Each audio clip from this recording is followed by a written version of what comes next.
तो चलिए स्टार्ट करते हैं फिर। तो ये हम 2023 का पेपर डिस्कस कर रहे थे और इसमें हमने अराउंड 30 क्वेश्चन तक डिस्कस कर लिया था। हमारा वही अप्रोच है कि हमें कहीं ना कहीं से कुछ भी करके 70 मार्क्स हमें पीवाईक्यू से लेकर आना है। बाकी जो हमें 20 मार्क्स या जो भी कट ऑफ होता है 2025 में प्रीलिम्स में आपका, वो बाकी के जो भी इससे अब मार्क्स हैं कट ऑफ क्लियर करने के लिए, वो हमें अपने करंट अफेयर, बेसिक सोर्स, यहाँ सबसे कहीं ना कहीं से खींच कर लेकर आना है, जिससे हमारा कट ऑफ क्लियर हो जाए। ठीक है, तो इसी में बहुत ही एक्सटेंसिव डिस्कशन भी कर रहे हैं हम। और ये सारे जो टॉपिक मैं एक्सटेंसिव डिस्कशन कर रहा हूँ, ये आपके जो बेसिक सोर्स होते हैं उसमें आपको नहीं दिखते। तो इसीलिए जो बेसिक सोर्स से क्वेश्चन नहीं आते वो यहाँ पर हम पीवाईक्यू से कर लेंगे, जिससे हमारी एज बनी रहेगी।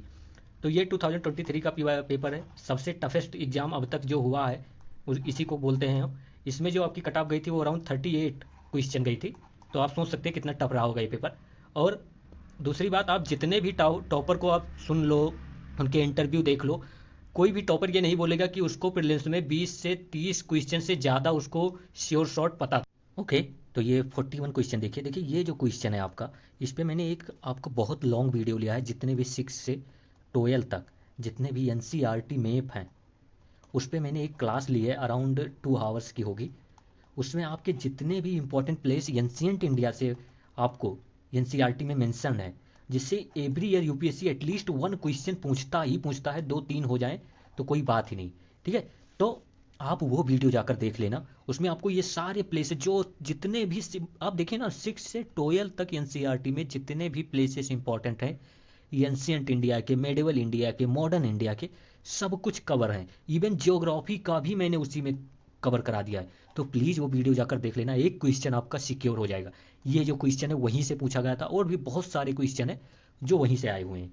ठीक है, तो इसमें पूछा गया है कि which one of the following regions was Dhanyakataka, जो भी आप इसे प्रोनाउंस करें, which flourished as a prominent Buddhist centre under the Mahasanghikas. तो पहली बात, आप ये इसी क्वेश्चन से एक आप ये फैक्ट याद रखेंगे कि जो धान्य कटका प्लेस है वो एक बुद्धिस्ट सेंटर है। कौन से बुद्धिस्ट सेंटर? तो महासंघिकाज का। महासंघिकाज कौन थे? जब सेकेंड बुद्धिस्ट काउंसिल हुई थी वैशाली में, आपको पता होगा ना, वैशाली में काला शोक के टाइम पे वैशाली में सेकेंड बुद्धिस्ट काउंसिल हुई थी। तो उसमें जो बुद्धिज्म था वो सेपरेट हो गया था दो में, एक था अस्थाविरवादी और दूसरा क्या थे? महासंघिकाज थे। पता होगा आपको ना। तो यही महासंघिका बाद में आपको और डेवलप होकर क्या बन जाता है? महायाना। और ये जो अस्थाविरवादी थे ये डेवलप होकर क्या बन जाते हैं? हीनयाना। देखिए, तो आप कभी भी महासंघिका के फिलॉसफी के बारे में पूछे तो आप महायान बुद्धिज्म की जो फिलॉसफी है उसको चेप दीजिए, वहाँ पर चेप मतलब वहीं पे पेस्ट कर दीजिए। और जब भी कभी अस्थाविरवादी के बारे में पूछे तो जितनी भी हीनयाना की फिलॉसफी है वो वहाँ पर पेस्ट कर दीजिए। ये होता है एक लॉजिकल वे में कम पढ़कर क्लियर करने का। ठीक है, तो ये जो प्लेस है धान्यकट का, ये कहाँ पर आपको मिलेगा? ये आंध्रा में मिलता है। ये क्लियरली आपके मैप में एनसीईआरटी के मेंशन है। और धान्यकट को आप ऐसे, ये जो प्लेस है इसको हम अभी के टाइम पे क्या कहते हैं? अमरावती। अब बताइए, अमरावती में बुद्धिस्ट स्तूपा है, one of the largest Buddhist stupa है अमरावती में। तो अमरावती को ही धान्यकटका कहते थे पहले। कब? जब ये सातवाहना जो किंगडम था, सातवाहना किंगडम आप देखेंगे तो अराउंड ये आप सोच सकते हैं कि 85 बीसी से लेकर या 125 बीसी से लेकर अराउंड ये 120 सी के मतलब इतने तक चलता है। आप ये अच्छा समझ सकते हैं। ठीक है, मतलब जब नॉर्थ इंडिया में आप समझ सकते हैं कि जब नॉर्थ इंडिया में कन्व डायनेस्टीज, शुंगा डायनेस्टीज ये सब रूल कर रहे थे, तब साउथ इंडिया में कौन थे? आपके सातवाहनाज थे। ठीक है, जिसमें गौतमी पुत्र सातकर्णी ये सब बहुत फेमस रूलर थे। ठीक है, सातवाहना ये वो लोग थे जिन्होंने, आप समझ सकते हैं कि इन लोगों ने ग्लास ग्लास यानी शीशे का कॉइन इशू किया था, शीशे का। और सातवाहना के किंगडम में आप एक बात और भी देखेंगे कि जो इनके रुपए थे, जो इनके कॉइन्स थे, जो इनके करेंसी थे, उन पे किंग वगैरह के फेस लगे होते थे ना, फोटो लगी होती थी, जैसे गुप्ता पीरियड में आप देखते हैं। तो वैसा आप समझ सकते हैं, थोड़ा समझते रहिए। तो ये कुछ टाइम तक सातवाहना के कैपिटल भी धान्यकट का रहा है। आज के टाइम पे इसको अमरावती कहते हैं। ठीक है, इतना आप याद रखेंगे धान्यकट के बारे में। फिर अगर हम सातवाहना किंगडम की बात करें तो इसका फाउंडर सिमुका था, पूछा गया है, याद रखना, ये एक बेसिक थिंग है। और ये जो आपका अमरावती है या धान्यकट का, अब देखिए नेक्स्ट बार अगर यूपीएससी आपसे ये पूछ ले कि Dhanyakataka is a place which are prominent for the Mahasanghikas is situated on which banks, तो आपको पता होना चाहिए कि कृष्णा रिवर के तट पर ये स्थित है। ठीक है, अब ये सब बातें आपको, यही तो आपको देना है, मतलब मेरा आपको ये सॉल्व कराने का मतलब ये है कि जो बेसिक सोर्स में आपको नहीं मिलता और यूपीएससी रिपीट करता रहता है, वो मैं आपको यहाँ पे करा दूँ। ठीक है, अब देखिए ये महासंघिकाज सीएससी 2020 में मतलब ऑलरेडी पूछ रखा है इसके बारे में। तो ये सेक्ट था। ठीक है, का कौन सा सेक्ट था, बुद्धिज्म का सेक्ट है। फिर देखिए महासंघिकाज के एक सेपरेट होकर एक और सेक्ट बना, लोकत्तर वादिन भी कहते हैं या इसको लोकत्तरवादा, जो भी आप मतलब समझ लीजिए, लोकत्तरवादिन या लोकत्तरवादा। तो अब अगर यूपीएससी कभी पूछता है कि लोकत्तरवादिन की फिलॉसफी क्या रही होगी, तो आप सीधा इसको महायाना फिलॉसफी से रिलेटेड जो ऑप्शन होगा उसमें सही कर लेंगे। तो महासंघिकाज, महायाना, लोकत्तरवादिन, ये सब एक ही थाली के चट्टे बट्टे सेक्ट है भाई, कोई हर्ट मत होना, मैं बता रहा हूँ जिससे आपको थोड़ा, देखिए अप्रोच वेरी इंपॉर्टेंट। सभी क्वेश्चन आपको पता नहीं हुआ, how you are going to approach that question, that's going to give you marks, okay. और निगेटिव भी हो सकता है अगर आपका अप्रोच गलत है तो ये सेकंड बुद्धिस्ट काउंसिल में ये महासंघिकाज और स्थाविरवादी में सेपरेट हो गया था बुद्धिज्म, मैं बता चुका हूँ। लेटर यही महायाना फिलॉसफी में डेवलप हो जाता है। अब देखिए महायाना जो फिलॉसफी है वो एब्सोल्यूट ट्रूथ के साथ साथ रिलेटिव ट्रूथ में भी बिलीव रखते हैं, मतलब ये बिलीव करते हैं कि हाँ ट्रूथ जो है वो चेंजिंग है, टाइम के अकॉर्डिंग सच बदलता रहता है, ठीक है। ये मेडिटेशन पर फोकस करते हैं। और हाँ, ये जो रियल फिलॉसफी ऑफ बुद्धा था, कि बुद्धा की फिलॉसफी क्या थी कि जो ये मतलब आप कह सकते हैं कि गॉड की जो मूर्तियाँ वगैरह हैं इन सबको नहीं बनाना चाहिए, इन सब की पूजा नहीं होना चाहिए। तो इन फिलॉसफी को इन्होंने इतना स्ट्रिक्टली फॉलो नहीं किया महात्मा बुद्ध के, तो इसको हम कहते हैं डेफिकेशन ऑफ बुद्धा फिलॉसफी। कौन अगर इतना ही ये पीवाईक्यू में आया हुआ है कि डेफिकेशन ऑफ बुद्धा फिलॉसफी कौन से सेक्ट ऑफ बुद्धिज्म फॉलो करता है, तो महायाना।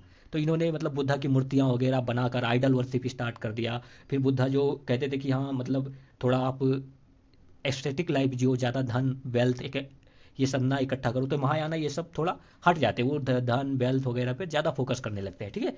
जो हीनयाना है वो बिल्कुल स्ट्रिक्टली जो बुद्धा ने कहा है वही फॉलो करते हैं, वो हीनयाना जो होते थे, ठीक है। इतना आपको पता चल गया, इतना ही। अब इस पे क्वेश्चन है तो थोड़ा इसी पे थोड़ा इधर उधर करके सॉल्व करने का ट्राई कीजिए। फिर देखिए with reference to ancient India consider the following statements. फिर देखिए ये भी बुद्धिज्म पे, ऊपर वाला बुद्धिज्म पे क्वेश्चन था, ये भी बुद्धिज्म पे। तो ऐसे ही तो हमें थीम पता चलती है ना कि बुद्धिज्म कितना इंपॉर्टेंट है। अब देखिए इसमें क्या है, द कॉन्सेप्ट ऑफ जो स्तूपा है, स्तूपा का जो कॉन्सेप्ट है इज अ बुद्धिस्ट ओरिजिन। देखिए जब भी कोई कहे कि ओरिजिन की जब बात करें तो आप उससे पहले देखिए कि क्या उससे पहले कोई ऐसा रिलीजन नहीं था जो ये स्तूपा का कॉन्सेप्ट को दिखा सके। तो बुद्धिज्म और कहीं से नहीं, बुद्धा जो बुद्धा की फिलॉसफी आई, जो बुद्धिज्म का पूरा जो आप कह सकते हैं कि ओरिजिनेशन हुआ, वो कहीं ना कहीं आपकी जो अर्ली वैदिक पीरियड थे, अर्ली वैदिक पीरियड था उसकी बहुत सारी फिलॉसफी को इन्होंने इनकलकेट किया था, ठीक है। जैसे नॉन वायलेंस फिलॉसफी हो गई, अस्टे हो गई, ये सब हमारे अर्ली वैदिक पीरियड में थे। ये सब फिलॉसफी बुद्धा ने बहुत ज़्यादा एडजस्ट किया था। जो ये स्तूपा की फिलॉसफी है ये प्री बुद्धिस्ट ओरिजिन है, ये पहले वैदिक टाइम पर कई बार मेंशन हो चुकी है, ठीक है। तो ये इनकरेक्ट हो जाएगा। फिर कहे कि स्तूपा वाज जनरली, अब यहाँ पर टर्म देखिए जनरली, मतलब ऐसा करें कि general way, in the general way are repository of relics. यहाँ पर ऐसा नहीं कहा गया कि all stupas are repository of relics. यहाँ पर कहा कि स्तूपा आर जनरली, मतलब अगर 10 स्तूपा हैं तो अगर 7 8 में भी या 6 7 में भी अगर रेलिक्स है बुद्धा की, तो वो ये ऑप्शन सही हो जाएगा वहाँ पर। और हम ऐसे भी क्या रिलेट करते हैं कि जो स्तूपा होते हैं वो क्या इंडिकेट करते हैं बुद्धिज्म में, they indicate the end of the life of the Mahatma Buddha. तो इट इज मोस्ट, मतलब ये बिल्कुल आप इंडिकेट कर सकते हैं कि ये रेलिक्स के रिपोजिटरी होंगे, तो ये सही है। फिर कह रहे कि stupa was votive, votive and commemorative structure in Buddhist tradition. Commemorative ही है ना, बिल्कुल सही है ये, ठीक है। अब याद रखिए ये जो स्टेटमेंट से कि ये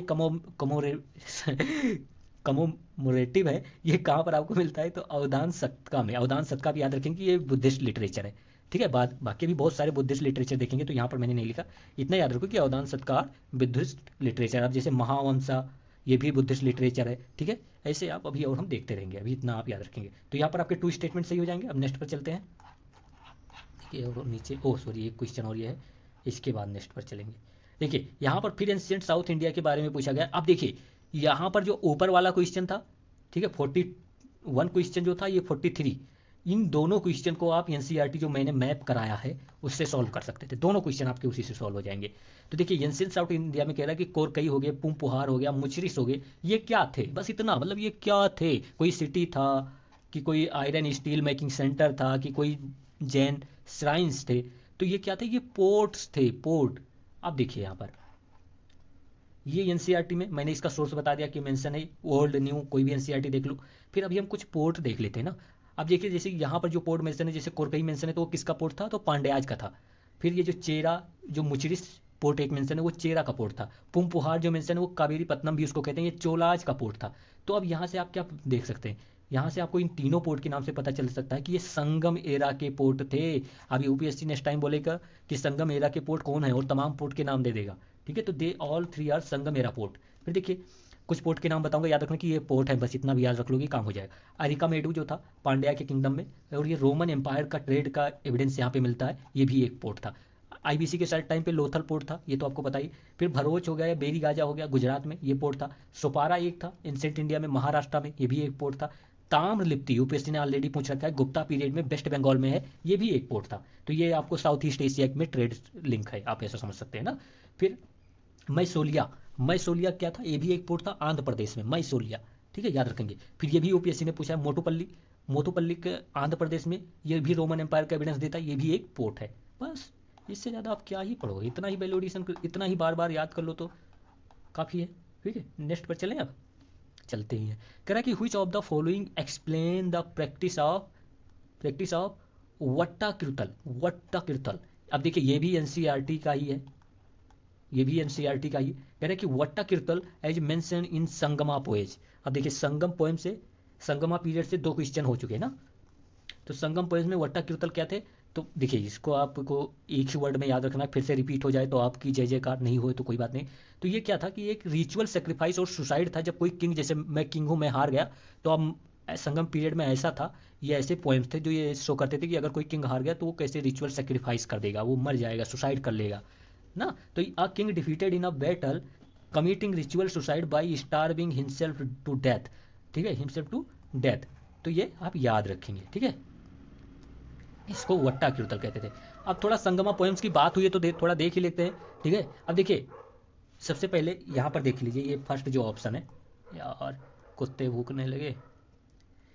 देखिए ये कह रहा है कि king employing women as a bodyguards. अब देखिए ये जो है, जब मेगस्थनीज आपका था, जिसने इंडिका लिखा था, इंडिका, इंडिका जिसने लिखा था, जो सेलुकस निकेटर के कोर्ट से चंद्रगुप्त मौर्य के कोर्ट में आया था, उसने बताया कि चंद्रगुप्त मौर्य जब चलता था तो उसके चारों तरफ महिलाएं जो होती थी, वुमेन्स जो होती थी, वो बॉडी गार्ड की तरह काम करती थी।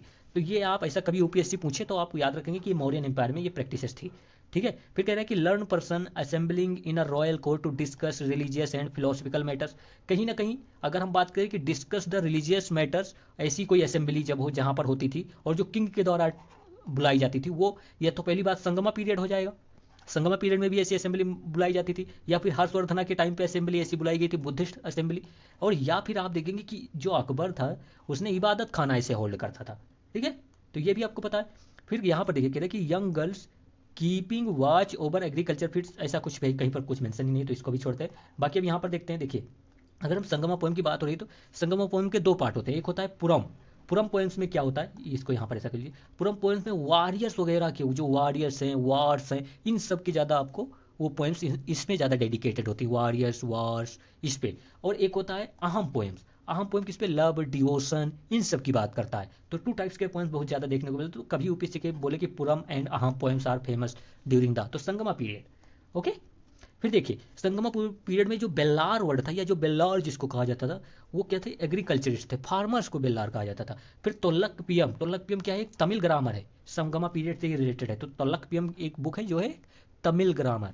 फिर कराई, कराई, कराई क्या था, लैंड टैक्स था। आप इसको कैसे याद रख सकते हैं, कर, कर, कर, कर ना, टैक्स को कर कहते हैं ना हिंदी में। तो कराई क्या था, एक लैंड टैक्स था संगमा पीरियड में। अब देखिए ये यूपीएससी ने ऑलरेडी पूछ रखा है, यूपीएससी ने इसको ऑलरेडी पूछ रखा है, कई एग्जाम में भी आ चुका है। संगमा पीरियड में जो एडमिनिस्ट्रेटिव यूनिट थे वो कैसे थे, सबसे बड़ा जो एडमिनिस्ट्रेटिव यूनिट था उसको मंडलम कहते थे, फिर डिस्ट्रिक्ट लेवल पर उसको नाडू कहते थे या नडू, फिर उर जो था ये विलेज लेवल पर था। तो ये आप कह सकते हैं कि ऐसे सीक्वेंस में दिया गया है, तो आप ऐसे समझ लेना प्लीज टू अंडरस्टैंड दैट, ठीक है। फिर अब इस पे चलते हैं, ये भी आपका कहीं ना कहीं एनसीईआरटी से ही लिया गया है। देखिए इसमें क्या कह रहे हैं कि ये जो सारे ऑप्शन दिए गए हैं, how many of the above dynasties establish their kingdom in early 8th century AD, early 8th century मतलब 7th सेंचुरी से लेकर, ठीक है, 7th सेंचुरी से लेकर। अब देखिए ये जो सारी डायनेस्टीज यहाँ पर आप होयसाला, गढ़वाल, काकतियाज, यादवाज। अब देखिए यादवाज तो आप तो बहुत इजीली रिमूव कर सकते थे, यादवाज एंड काकतियाज को कैसे। जो यादवाज थे आपने सुना ही होगा कि जो यादवा के देवगिरी के जो यादव थे, जो देवगिरी के यादव थे, उनके वो किस टाइम पे बहुत ज़्यादा प्रोमिनेंट थे। आपने सुना होगा जो अलाउद्दीन खिलजी, जो अलाउद्दीन खिलजी है, ये सब जब डायनेस्टी आ जाती है मुगल, सॉरी सल्तनत पीरियड में, तो उस टाइम पर यादवाज को आप मेंशन देखते होंगे ना, अलाउद्दीन खिलजी वगैरह के टाइम पे। उसका जब वो कॉन्क्वेस्ट स्टार्ट करता है तो यादवाज से लेकर ऐसे ऐसे होकर जाता रहता है। तो ये तो इससे पता चल गया कि ये तो 1200 के बाद से है ना, 1300 के बाद से बात आती है यहाँ पर, जब कंक्वेस्ट होता है। तो आप यहाँ से इसको रिमूव कर सकते थे। काकतियाज, देखिए काकतियाज किंगडम की जो अगर हम बात करें तो इसको आप कैसे समझ सकते थे कि ये काकतिया किंगडम जो कहीं ना कहीं आप मतलब इसको रिलेट कर सकते थे कि काकतियाज जो थे वो आप हर्षवर्धना के टाइम तक तो काकतियाज का नाम तक नहीं सुनते, और हर्षवर्धना 600 से 647 तक रहता है, समझ सकते हैं ना, तब तक काकतियाज का कोई नाम ही नहीं रहता। तो ऐसे आप इसको रिमूव भी कर सकते थे। गाहड़वाल, देखिए गाहड़वाल जो किंगडम था ये आप कब देखेंगे, जब त्रिपाठी जो ये स्ट्रगल होता रहता है ना, तब आते रहते हैं। और वैसे होयसालाज भी रहते। तो अभी मैं आपको अगर ट्रिक बताऊं तो ये आप याद रखेंगे कि ये जो जितने भी किंगडम हैं ये चारों, ये 10 से 14 सेंचुरी के बीच में पाए जाएंगे सारे, ये 10 से 14 सेंचुरी के बीच में, मतलब 1100 से लेकर मतलब मोस्ट प्रोबेबली ऐसे याद रखो 1300 तक, ठीक है, इतने, ये अराउंड आप इतना याद रखो कि आप जब कभी भी यूपीएससी पूछेगा तो आप ये पूरा मतलब ये याद रखो कि ये सारे किंगडम कहीं ना कहीं कंटेम्प्रेरी थे कुछ पीरियड के लिए। इतना आपको पता चल गया। अब कभी कहे यूपीएससी की हर्षवर्धना या मौखारीज मौखारी डायनेस्टीज को दे दे यहाँ पर, और फिर कहे या हर्षवर्धना का नाम ले ले, और इन सब के बीच में अगर ऑप्शन दे दे तो आप पूरा हर्षवर्धना को अलग रखेंगे, क्योंकि हर्षवर्धना 600 में था और ये कब 10 to 14 सेंचुरी, मतलब अराउंड 200 का गैप, आप 200 ईयर्स का गैप देख सकते हैं ना। देखिए ये अप्रोच है, अप्रोच आपको पढ़ना पड़ेगा। वैसे मैं आपको नहीं बोल रहा हूँ कि मैं आपको 70+ मार्क्स पीवाईक्यू से लेकर आकर दूंगा, भाई अप्रोच भी इसमें इंक्लूड है, ठीक है। आपको कम से कम 6 से 7 क्वेश्चन 70+ लाने के लिए ये अप्रोच से करना पड़ेगा, 6 से 7 क्वेश्चन। तो प्लीज़ डू फॉलो दैट। तो वहाँ पर कोई नहीं था। फिर देखिए यहाँ पर इसमें कह रहा है कि ये पेज दिए हुए हैं, कह रहा है कौन से मैच हैं, बुक्स वगैरह दी गई है, ऑथर के नाम दिए गए। अब देखिए ये देवी चंद्र जो गुप्ता था, या देवी चंद्र गुप्तम जब हम कहते हैं तो हमको ये पता है कि देवी चंद्र गुप्तम ये वही प्राणी है ये वही इंसान है, विशाख दत्ता, जिसको आप कभी कभी किससे रिलेटेड करते हो, चंद्रगुप्त मौर्य या घनानंद के टाइम पर। लेकिन ये स्पेशली अगर हिस्ट्री की बात करें तो ये गुप्ता पीरियड में, ये जो चंद्रगुप्त मौर्य की जो स्टोरी वगैरह, जो चाणक्य वगैरह की स्टोरी जो लिखी गई, ये कहा जाता है कि गुप्ता पीरियड की बात है। तो विशाख दत्ता ने लिखा था देवी चंद्र गुप्तम, इतना याद रखोगे आप, ठीक है। अब देखिए बिल्हना ने कौन सी सबसे इंपॉर्टेंट बुक लिखी थी यहाँ पर, तो ये आप याद रखेंगे विक्रमांक देव चरिता, विक्रमांक देव चरिता बिल्हना ने लिखा था, देवी चंद्रगुप्तम विशाख दत्ता, मतलब फर्स्ट इनकरेक्ट है। फिर देखिए हमीर हमीरा महाकाव्य, अब ये याद रखना कि हमीरा महाकाव्य किसने लिखा था, तो न्याय चंद्र सूरी ने, ठीक है। मिलिंद पानो, अब ये सबसे इजी इसमें यही था, ये और ये बहुत इजी थे।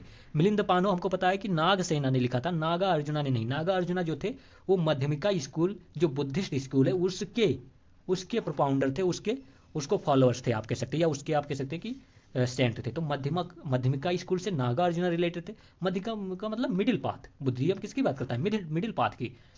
तो नागा अर्जुना मध्यमिका स्कूल से। मिलिंद पानो किसने लिखा था, तो नागसेना ने लिखा था ना, तो याद रखेंगे। फिर देखिए यहाँ पर नीति नीति वाक्यामृता या नीति काव्यमृता जो भी लिखा है उसको याद रखेंगे कि सोमदेव सूरी ने लिखा। तो यहाँ पर आपको 2-4 बुक के नाम बता दिए गए हैं, किसने लिखा ये बता दिया गया। तो कितने मैच है, 1 और 2 मैच है। तो इतना ही अभी इसमें वैल्यू एडिशन याद रखो, क्योंकि बुक्स इतनी हो जाएंगी खत्म होते होते कि आप याद नहीं कर पाओगे। तो अभी इसमें इतना ही वैल्यू एडिशन याद रखो, ठीक है। नेक्स्ट पर चलें। देखिए अब ये क्वेश्चन देखिए, कह रहा है कि आप देखिए ये आप जो क्वेश्चन है ये आप बेसिक, आपको जैनिज्म की फिलोसफी पता है तो आप सॉल्व कर सकते हैं। जैनिज्म की फिलोसफी क्या कहती है कि सब में सोल है, चाहे वो कोई जीव है या निर्जीव है, कोई लिविंग बींग्स है या नॉन लिविंग बींग्स है, all material in the universe have a soul. तो अब यहाँ से आपको 2 चीज़ पता चलती है, क्या कि Jainism believe in the souls, आत्मा में बिलीव कर रखता है जैनिज्म, और ये कि आपको एक बात ये भी क्या पता चलती है कि ये अनेकांतावाद की बात करता है। अनेकांता, नॉन एब्सोल्यूटनिज्म की, मतलब कुछ एब्सोल्यूट नहीं है, there is no absolute truth, there is no anything which are absolute. मैं भी इसमें बिलीव करता हूँ कहीं ना कहीं, ठीक है। तो कह रहे हैं कि souls are not only the property of animal and plant life but also the rocks, non living, running water and many other natural object not looked on as living by other religious sects. मतलब जो other religious sect कहते हैं non living है, उसमें भी soul है।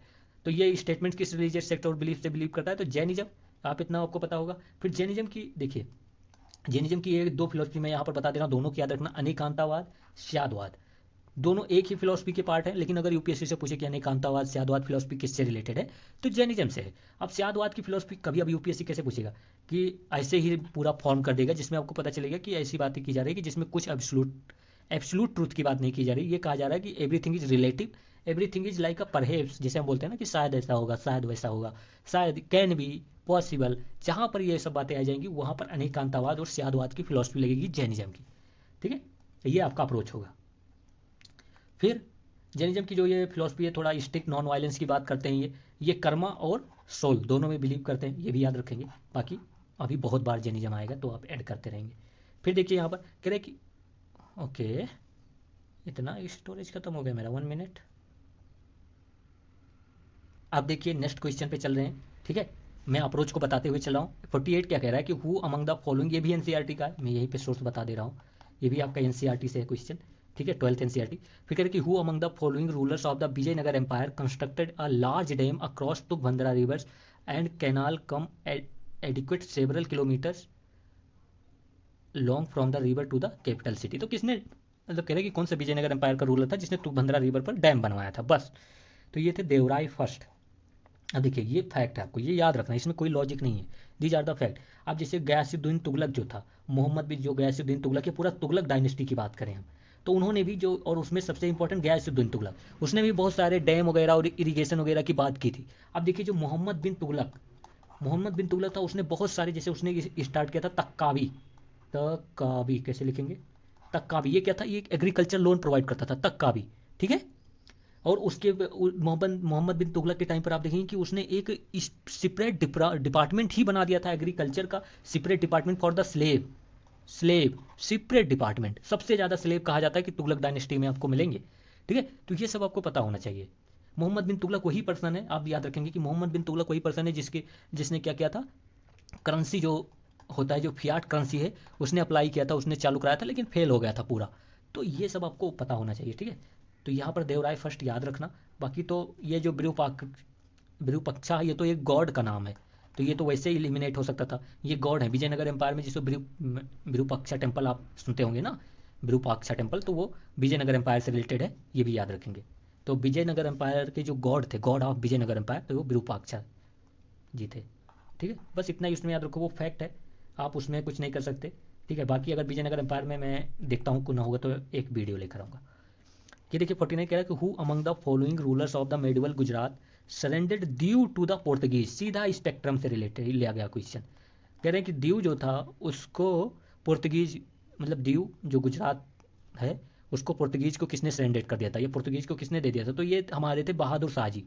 आप ये वही रूलर हैं, जब आप देखेंगे कि बैटल ऑफ दीव वगैरह में ये पार्टिसिपेट भी करते हैं, और ये आपको सीधा, मतलब आप जैसे आप वहाँ पर ओपन करेंगे जब पोर्तुगीज आते हैं, वहीं पर आपको ये क्वेश्चन मिल जाएगा। तो ये बहादुर शाह थे जिन्होंने दीव को पोर्तुगीज को दे दिया था। ठीक है, अब देखिए ये अहमद शाह कौन था, ये मुगल रूलर था, 1748 से 1754 तक। और ये मोहम्मद शाह रंगीला, ये भी एक मुगल रूलर था, और इसके टाइम पर आपको ये पता रखना चाहिए कि 1739 का वो पीरियड था जब नादिर शाह ने इन्वेजन किया था दिल्ली को। तो ये उस टाइम रूलर दिल्ली का कौन था, तो मोहम्मद शाह रंगीला, बहुत नाच गाने में बिलीव रखता था। ओके, अब नेक्स्ट पर चलते हैं। उसमें उतना ही याद रखना था, एक वर्ड का है भाई, स्पेक्ट्रम तो एटलीस्ट एक बार तो पढ़ ही लेनी चाहिए मेरे ख्याल से। कह रहा है कि बाकी अभी इतने सारे, देखिए ये क्वेश्चन जो है ये नॉन कन्वेंशनल है, ये पीवाईक्यू में रिपीट आप बहुत ज़्यादा इस पर चांसेस पीवाईक्यू से नहीं ले सकते। ठीक है, मैं इसमें अगर बहुत कुछ आपको पढ़ा भी दूँ अभी बहादुर शाह के बारे में, 0% चांस मैं कह रहा हूँ कि है कि रिपीट होगा वो। ठीक है, बहुत कम चांसेस होते हैं सीरियसली में, ऐसे रूलर जिनकी कोई इंपॉर्टेंस ही नहीं है बहुत ज़्यादा। ठीक है, कह रहे कि भाई which one of the following act was the governor general of Bengal designated is the governor general of India. अब देखिए जो constitutional development during British era था, उसमें जितने भी एक्ट आए थे, एवरी ईयर यूपीएससी ये क्वेश्चन पूछेगा। तो ये अब आपका काम है कि आप वहाँ से पढ़ेंगे जाकर। ठीक है, ये हमारा कन्वेंशनल सोर्स होना चाहिए, डेली रिवीजन सोर्स होना चाहिए ये। तो गवर्नर जनरल बंगाल जो था वो गवर्नर जनरल ऑफ इंडिया, हमको पता है कि जो चार्टर एक्ट 1833 का आया था, इसके थ्रू हुआ था। अब ये एक्ट वही था जिसने क्या किया कि जो बॉम्बे और मद्रास प्रेसिडेंसी थी उनकी पूरी लेजिस्लेटिव पावर खत्म कर दी इस एक्ट ने, और पूरा मतलब हाईएस्ट सेंट्रलाइजेशन जो था, सेंट्रलाइजेशन अथॉरिटी इसी एक्ट ने स्टेब्लिश की, चार्टर एक्ट 1833। और इसने ईस्ट इंडिया जो कंपनी थी उसकी पूरी कमर्शियल बॉडी एक्टिविटीज़ को एंड कर दिया, और उसको बताया कि अब तुम केवल एक एडमिनिस्ट्रेटिव बॉडी हो, प्योरली एडमिनिस्ट्रेशन के लिए हो, now you are purely for the administration. ठीक है, और देखिए ये सब पॉइंट मैं इसलिए बता रहा हूँ क्योंकि ये सब पॉइंट बहुत ज़्यादा रिपीटेटिव है। फिर बात करें लेजिस्लेटिव पावर्स, मैंने बताया कि बॉम्बे और मद्रास जो प्रेसिडेंसी थी उनको खत्म करके पूरा बंगाल को दे दिया गया। फिर देखिए इसी ने एक open competition system in civil services में लाया। ओपन कंपटीशन सिस्टम मतलब इसने ये अप्लाई किया कि देखिए अब इंडियंस भी सिविल सर्विस में जा सकते हैं, कोई भी बार नहीं होगा। ठीक है, there would be no discrimination based on religion, race, caste, place of birth, इन सब के बेस पे डिस्क्रिमिनेशन नहीं होगा सिविल सर्विसेज में। बट ये सिर्फ थ्योरी में था, these were only in the theories. Okay, specially में ये इम्प्लीमेंट रियल सेंस में कब हुआ? रियल सेंस में ये आपका 1853 का जो एक्ट आता है, चार्टर एक्ट 1853, उसमें ये इम्प्लीमेंट होता है। ठीक है, सबसे इंपॉर्टेंट पॉइंट एक ये भी याद रखें कि लॉ कमीशन स्टेब्लिश हुआ first time under the Lord Macaulay to codified the civil laws, criminal laws, इन सबको कोडिफाइड करने के लिए। ठीक है, ये भी हो गया आपका। फिर स्लेवरी को अबोलिश कर दिया गया इस एक्ट के। देखिए, इस एक्ट में स्लेवरी को अबोलिश करने की बात की गई, लेकिन तुरंत अबोलिश नहीं हुआ। 1843 में स्लेवरी अबोलिश हुई, तो मतलब इंस्टेंट अबोलिश नहीं हुआ, बाद में अबोलिश हुआ, लेकिन बात तो इसी एक्ट में की गई थी कहीं ना कहीं। ये एक्ट वही एक्ट है जिसमें आप ये भी देखेंगे कि थोड़ा एजुकेशन वगैरह को, वेस्टर्न एजुकेशन को प्रमोट करने के लिए, इंग्लिश एजुकेशन को प्रमोट करने के लिए बात की जाती है। ठीक है, फिर जो first governor general of India कौन थे? Lord William Bentinck. ये कब से? 1828 से लेकर 1835 के अराउंड तक रहते हैं ये। ठीक है, ये वही गवर्नर जनरल जिसने सती सिस्टम को अबोलिश किया था। ठीक है, लीगली अबोलिश किया था सती सिस्टम को with the help of Raja Ram Mohan Roy sir. ठीक है, राजा राम मोहन राय। ओके, तो ये सब याद रखना। बाकी तो आप मतलब ये सब तो एक कॉन्वेंशनल टॉपिक है, आप पढ़ेंगे ही, शायद नहीं पढ़ेंगे तो अभी इतनी बार रिपीट होंगे, कहीं ना कहीं आपका इतना तो हो जाएगा। कह रहा है कि consider the following statements in relation to the general Suraksha Yojana. अब देखिए, जो जनरल सुरक्षा योजना था उस टाइम जो जियो साइंटिस्ट का पेपर हुआ था उसमें ये ऑलरेडी आया हुआ था, तो जो जिसने उसको सॉल्व कर लिया था वो इसको सॉल्व कर सकता था। अब यही स्कीम रिपीट होगी, इसका चांसेस बहुत कम है। उस टाइम न्यूज़ में था तो रिपीट हो गया, तो अभी हम इसके बारे में बहुत ज़्यादा नहीं, बहुत कम ही देखेंगे। ठीक है, तो पहली बात, जितने स्टेटमेंट यहाँ पर सही गलत होंगे उनको याद रखेंगे, फिर थोड़ा सा वैल्यू एडिशन कर लेंगे, दैट वुड बी इनफ। अब देखिए, जननी सुरक्षा योजना फोर्थ से पढ़ना स्टार्ट करके रहिए। It is objective, it's objective include the providing the public health facility to sick infants up to 1 year age. अब देखिए, जो जननी सुरक्षा योजना है इसका ऑब्जेक्टिव क्या था कि जो मदर्स हैं, जो प्रेग्नेंट मदर्स हैं, जो लैक्टिंग मदर्स हैं, उनको सिक्योरिटी प्रोवाइड करना, उनको हेल्थ फैसिलिटी प्रोवाइड करना। तो हेल्थ मतलब इन्फेंट चाइल्ड को प्रोवाइड करने की कहीं बात ही नहीं हुई। ये बात हुई है जननी शिशु सुरक्षित योजना या सुरक्षा योजना। तो शिशु की जिसमें बात, शिशु मतलब बच्चा, ठीक है, उसमें ये बात की गई, तो ये इंकरेक्ट हो जाएगा। फिर कह कि it aims to promote institutional delivery among poor pregnant women. यही बताया मैंने कि प्रेग्नेंट वुमेन की बात करता है, इंस्टीट्यूशनल डिलीवरी की बात करता है, उनके हेल्थ की बात करता है, बिल्कुल क्या सही। फिर कि it's objective to reduce maternal and neonatal mortality among poor pregnant womens, यही बात है बिल्कुल। फिर कह रहे कि it is a safe motherhood intervention of the state health department. भाई स्टेट का नहीं, ये नेशनल लेवल पर चलता है, नेशनल लेवल पर ये चलता है, नेशनल हेल्थ मिशन का ये पार्ट है पूरा। तो ये इनकरेक्ट, ये तो बहुत इजीली इनकरेक्ट हो सकता था। ठीक है, ये थोड़ा मतलब आप कंफ्यूज हो सकते थे इसमें बाकी, लेकिन अगर उस टाइम के पेपर को सॉल्व करते तो नहीं। तो only two statements are correct. एक मिनट, वीडियो चल रही है, चलो ओके, इतना आपको पता चल गया। अब देखिए, जननी सुरक्षा योजना का जो पिपुड़ी है उसको हम थोड़ा ही बजाएंगे। नेशनल हेल्थ मिशन का पार्ट है, याद रखेंगे। 2005 में लॉन्च हुआ था, लेकिन ये 2013-14 में इसको फिर से मॉडिफाई किया गया था। फिर ministry of health and family welfare के अंडर है। ठीक है, ये भी याद रखें। सेंट्रल स्पॉन्सर्ड स्कीम है, मतलब स्टेट को भी इसमें कंट्रीब्यूट करना पड़ेगा। कैश असिस्टेंस दिया जाता है, ये याद रखना थोड़ा, किसमें कैश असिस्टेंस दिया जाएगा, दोनों रूरल प्लस अर्बन वुमेन को कैश असिस्टेंस, कुछ पैसा मिलेगा। लेकिन ये जो कैश असिस्टेंस मिलेगा ये ओनली टू लाइफ बर्थ, मतलब 2 चिल्ड्रन के बर्थ तक ही मिलेगा। अगर तीसरे चाइल्ड जो जन्म हुआ या चौथा चाइल्ड का जन्म हुआ उसमें नहीं मिलेगा आपको पैसा। ठीक है, अब ये किसके लिए है? तो बिलो पॉवर्टी लाइन के जो पीपल्स हैं, एससी हैं, जो एसटी हैं। लेकिन यहाँ पर एक एज दी गई है कि जो अगर कोई एज 19 ईयर से कम है तो उसमें इसको कैश असिस्टेंस कोई भी बेनिफिट नहीं मिलेगा। मतलब एक लीगलिटी भी प्रोवाइड की गई है कि मदर की या जो लड़की की जो एज है वो 19 प्लस होनी चाहिए। फिर must be registered eight anganwadi, और वो इंसान आंगनवाड़ी पर आशा जो बहू होती है ना उनसे रजिस्टर्ड होना चाहिए, तभी ये इसको बेनिफिट मिलेगा। बस इतना ही याद रखो, और मुझे लगा ही नहीं कि आपको कुछ बता दूं।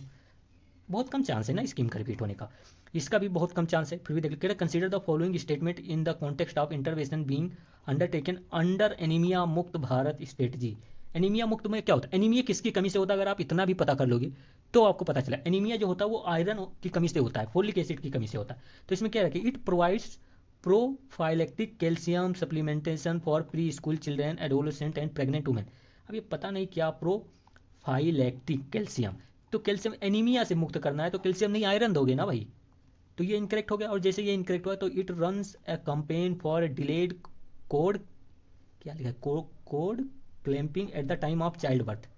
ठीक है, याद रखना कि थोड़ा चाइल्ड बर्थ के वगैरह के टाइम पर थोड़ा मतलब आप कह सकते हैं कि प्रोवाइड किया जाएगा। फिर कह रहे कि it provides for the periodic deworming to children and adolescents. बिल्कुल सही है। देखिए जब हम मेंस का पढ़ते हैं तो हमें क्या पता चलता है कि जो चाइल्ड हैं, जो एडोलेसेंट है, जो वुमेन्स है, उनमें एनीमिया की कितनी ज़्यादा प्रॉब्लम है ना। फिर ये कह रहा है कि नॉन न्यूट्रिशनल जो कॉजेस हैं उसको भी ये थोड़ा ट्रीट करता है हीमोग्लोबिन बेसिस पे, ये सब। तो ये भी है, तीनों ये स्टेटमेंट सही है। ठीक है, इसमें यही आप अगर पकड़ लेते तो आपका काम हो जाता। बाकी सारे स्टेटमेंट सही है। यहाँ पर थोड़ा आप देख लेना अपने अकॉर्डिंग। इतना भी एनीमिया मुक्त भारत की स्ट्रेटजी में यही 3 स्टेटमेंट याद कर लो, बहुत है। स्कीम में सारे स्टेटमेंट याद करना और सब कुछ याद करना बड़ा ही कठिन काम है भाई। नेक्स्ट पर चलें।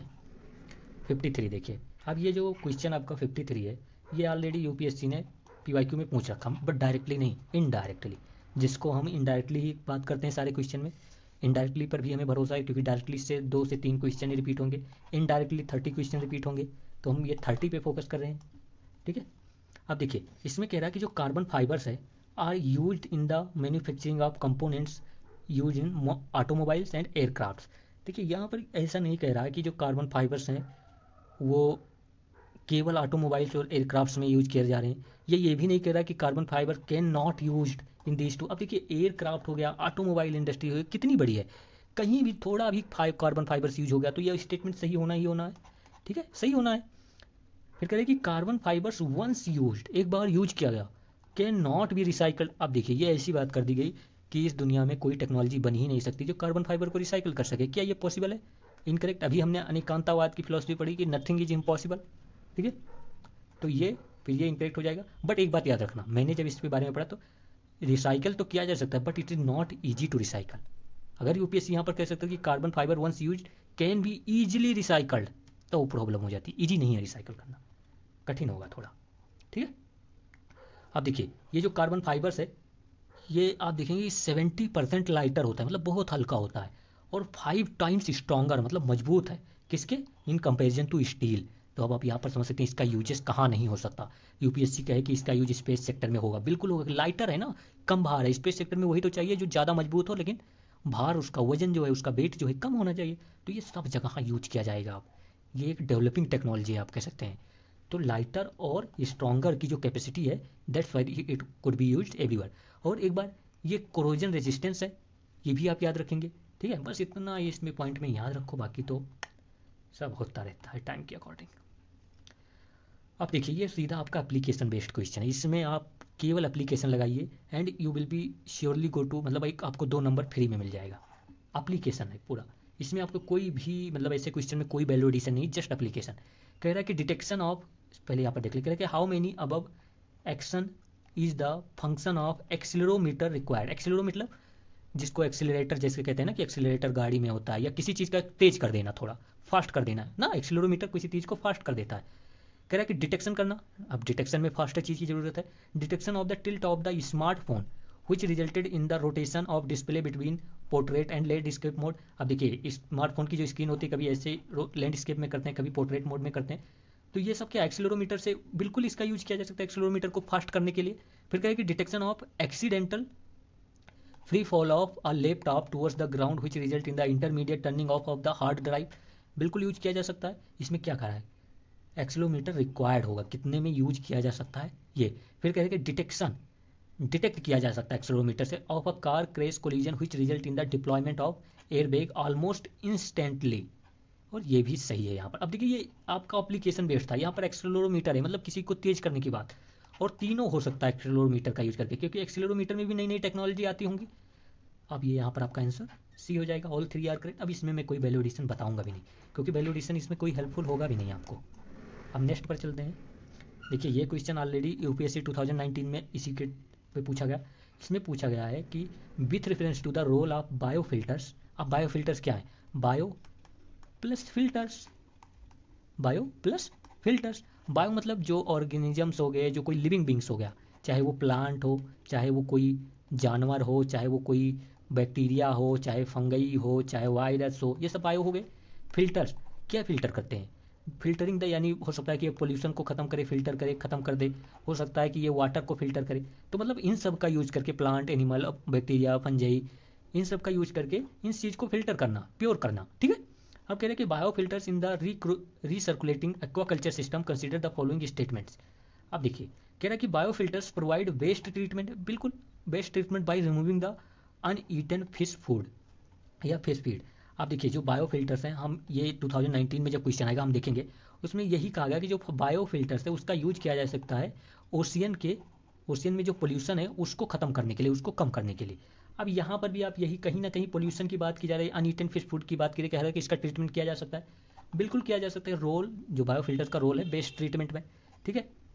फिर कह रहे हैं कि bio filters convert ammonia present in a fish waste to nitrate. अब देखिए ये हम पढ़ते हैं कि बैक्टीरिया होता है, राइजोबियम बैक्टीरिया होते हैं, कई सारे बैक्टीरिया होते हैं, और वो क्या करते हैं, थ्रू द नाइट्रिफिकेशन अमोनिया को नाइट्रेट में कन्वर्ट कर देते हैं। तो ये भी किया जा सकता है बायो फिल्टर से। बायो बायो याद रखो ना कि ऑर्गेनिज्म का यूज करके क्या क्या किया जा सकता है, और इसमें आपको याद रखना है कि इसमें जो रीसर्कुलेटिंग एक्वाकल्चर सिस्टम में जो पोल्यूशन वगैरह है उसको कम करना। फिर कह रहे हैं कि bio filters increase phosphorus as nutrient for fish in water. अब देखिए आपने अगर एल्गल ब्लूम के बारे में सुना हुआ है, आपने अगर एल्गल ब्लूम या आपने बायो ऑक्सीजन डिजॉल्व या बायो ऑक्सीजन जो डिमांड होती है ना, biological oxygen demand, chemical oxygen demand, उसके बारे में पढ़ा हुआ है थोड़ा भी, जो कि बहुत बार रिपीट हुआ है यूपीएससी में। तो आपको पता होगा जो ये फॉस्फोरस वाटर में होता है ये बहुत ख़राब है, ये एल्गल ब्लूम लाता है, ये बायोलॉजिकल ऑक्सीजन डिमांड को इंक्रीज करेगा, केमिकल ऑक्सीजन डिमांड को इंक्रीज करेगा, ये अच्छा नहीं है फिश के लिए। ये फिश के लिए जो फॉस्फोरस है ये अच्छा नहीं है, क्योंकि इससे एल्गल ब्लूम होगा, जो वाटर में ऑक्सीजन है वो कम हो जाएगा, और इससे क्या हो जाएगा, इससे जो फिशेस हैं उनका डेथ हो जाएगा। तो जो ये फॉस्फोरस की मात्रा को इंक्रीज नहीं, बल्कि बायो फिल्टर्स जब एक्वा कल्चर में लगाए जाएंगे, एक्वा कल्चर मतलब फिश के कल्चरिंग करना, एग्रीकल्चरिंग, इसमें जब लगाए जाएंगे तो फॉस्फोरस को कम करेंगे, जिससे कि एल्गल ब्लूम ना हो और फिशेस को अच्छा न्यूट्रिएंट, अच्छा ऑक्सीजन मिलता रहे। तो 1 and 2 is going to be correct, ठीक है। देखिए अप्लीकेशन जो मैं ये बता रहा हूँ ना, आप इससे वहाँ पर अप्लाई करना, सारे क्वेश्चन हो जाएंगे। अब देखिए बायो फिल्टर्स क्या है, इसके बारे में कुछ पॉइंट अगर मैं आपको बताना चाहूँ तो इसरो जो है उसने स्पेस क्राफ्ट में एयर प्यूरिफिकेशन के लिए यूज किया है। अब ये यूपीएससी पूछेगा कि bio filters can be use as a air purification in the space, तो आप कंफ्यूज नहीं होना। फिर ये बायो फिल्टर का मतलब क्या होता है कि माइक्रो ऑर्गेनिज्म का यूज करना, जैसे बैक्टीरिया हो गए, फंगई हो गया, एल्गल हो गए, और किसी चीज़ को फिल्टरिंग करना, क्लीन करना। फिर कहते हैं कि ये स्लो प्रोसेस है, ये याद रखना प्लीज़, यूपीएससी यहाँ पर आपको कंफ्यूज कर देगा, बिल्कुल कंफ्यूज कर देगा। कह देगा यूपीएससी कि जैसे आप बायो फिल्टर अप्लाई करोगे तैसे सही हो जाएगा, मतलब इंस्टेंट रिजल्ट है, इंस्टेंट रिजल्ट नहीं मिलेगा बायो। अब जानवर ही तो हैं, धीरे धीरे काम करेंगे भाई ये, ठीक है। और याद रखना कि जो बायो फिल्टर में, क्योंकि ये बैक्टीरिया, फंगई, एल्गे ये सब होते हैं, तो ये बहुत सेंसिटिव होगा टेम्परेचर के, ये जानवर है टेम्परेचर के सेंसिटिव होंगे, तो ये भी आप याद रखेंगे। तो ये आप याद रखना, बाकी तो मन चंगा तो कठौते में गंगा। नेक्स्ट पर चलें, चल रहा है अभी, हाँ चल रहा है।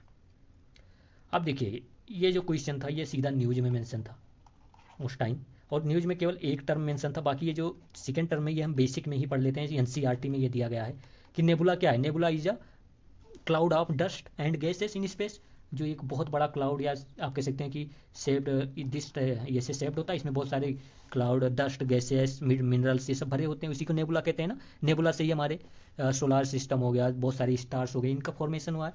तो nebula is a giant cloud of dust and gases in space, okay. तो इसका मतलब ये भी इनकरेक्ट हो गया, ये भी इनकरेक्ट हो गया, यही तो बात हुई ना। अगर ये इधर सही है ये वाला, तो ये इनकरेक्ट हो जाएगा। फिर देखिए यहाँ पर क्या कह रहे हैं कि पल्सर, ये बिल्कुल न्यूज में था। पल्सर क्या होते हैं, पल्सर एक ऐसे न्यूट्रॉन स्टार्स होते हैं, इतना ही समझ लोगे तो काम हो जाएगा, कि they are the neutron stars that are formed when a massive star, एक बड़ा सा जो स्टार्स है वो खत्म हो जाता है, रन आउट हो जाता है उसका फ्यूल, और वो कोलैप्स हो जाता है, तब ये पल्सर फॉर्म होते हैं। अब पल्सर उस टाइम इतना न्यूज में था, ये कहा जाता है कि पल्सर पर, जैसे पल्सर हम खोलते थे, जैसे लिखा होता था कि फास्ट स्पिनिंग न्यूट्रॉन स्टार्स, यही इसकी डिफिनीशन भी है, फास्ट स्पिनिंग मतलब बहुत तेजी से घूमता रहेगा, स्पिनिंग न्यूट्रॉन स्टार्स, ये सब जगह न्यूज में मेंशन था उस समय। फिर इसके जब थोड़ा डीप में जाते हैं तो हमको पता चलता है कि ये बीम्स रेडिएशन निकालता है। मान लीजिए कि ये न्यूट्रॉन स्टार्स है, तो ये ऐसे इधर भी रेडिएशन निकालेगा, इधर भी बीम्स ऑफ रेडिएशन इधर इधर निकालता है, तो ये बहुत फास्ट रेडिएशन, और इसकी मैग्नेटिक फील्ड भी होती है बहुत हार्ड है। अब ये सब तो मतलब बहुत सिंपल सी बात है। अब देखिए इसी magnetic field, beams radiation, X rays या पल्सर को स्टडी करने के लिए इसरो जो है इंडिया का, उसने एक एक्सपोसेट जो स्पेस भेजा, और वो इसी चीज़ को स्टडी करेगा। तो अब यूपीएससी यही पूछेगा कि एक्सपोसेट किस चीज़ के स्टडी के लिए इसरो ने भेजा है, तो यही एक्स रेज हो गए, पल्सर्स हो गए, इन सबको। और ये सेकेंड है वर्ल्ड में अभी, that's why this is important, news में था, मैंने बता दिया आपको। वर्ल्ड में हम सेकेंड है जो ये स्टडी करने के लिए लॉन्च किया है, उससे पहले नासा ने IXPL जो आपका अपना स्पेस क्राफ्ट है वो लॉन्च किया था, और वो भी क्या करेगा, यही सब स्टडी करने के लिए है। ठीक है। फिर एक ये ऑब्जर्वेटरी याद रखेंगे, SKA ऑब्जर्वेटरी। SKA ऑब्जर्वेटरी जो है एक रेडियो टेलीस्कोप का यूज करके थोड़ा ऑब्जर्व करना है स्पेस सेक्टर में। तो ये इसका इंडिया मेंबर है, ये याद रखेंगे, अभी जल्दी बना हुआ है। और ये कहाँ पर स्टेब्लिश है, तो ऑस्ट्रेलिया में, ऑस्ट्रेलिया में ये है। तो इसको कभी कभी कहते हैं कि ये one of the highest observatory भी है। ठीक है, बस इतना याद रखो, उसमें ज़्यादा नहीं, ये न्यूज़ में था इसलिए मैंने बता दिया। ओके, नेक्स्ट पर चलें अब देखिए ये जो क्वेश्चन है, ये भी आप अगर बेसिक सोर्सेस अगर पढ़ते रहते तो आपको ये क्वेश्चन सॉल्व हो जाता, बहुत इजीली सॉल्व हो जाता। अब ये 2023 का पेपर कर रहे हैं हम, और इसमें मैं कट ऑफ जो गया था 38 गया था, और मैं आपको 38 ऐसे क्वेश्चन दिखा चुका हूँ जो आप इजीली सॉल्व कर सकते थे। कह रहे कि which one of the following countries has its on satellite navigation system. देखिए अगर हम बात क्या करते हैं कि अभी वर्ल्ड में केवल कुछ ही कंट्रीज के पास सैटेलाइट नेविगेशन सिस्टम्स है। अब ये CSC 2016 में 2020 में इसी टॉपिक पे क्वेश्चन आया हुआ था, अगर हम ये दोनों करते अच्छे से ये क्वेश्चन सॉल्व हो जाता।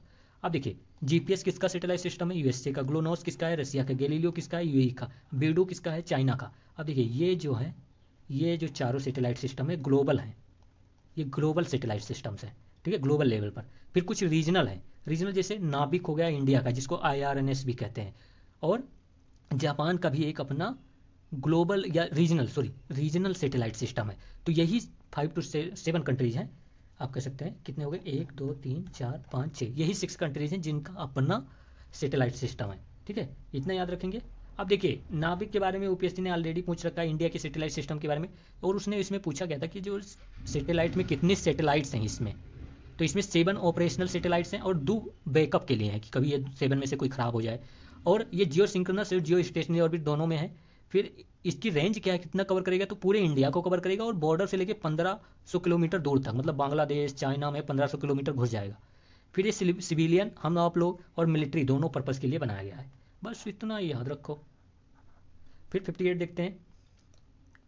ये कह रहा है कि जो अभी देखिए ये बिल्कुल बेसिक कॉन्सेप्ट पर था, बेसिक कॉन्सेप्ट। ये कह रहा है कि जो ब्लास्टिक मिसाइल, अब ब्लास्टिक मिसाइल क्या होती हैं, जो उनको इनिशियल स्टेज पे फोर्स दिया जाता है, उसके बाद ऐसे जाकर वो गिरते हैं। मतलब जैसे आप ढेला नहीं फेंकते, कुछ चीज़ आप जब फेंकते हैं तो वो ब्लास्टिक, आप ये कह सकते हैं कि ये ब्लास्टिक वे में जैसे होता है वैसे वे में वो ट्रेवल करता है।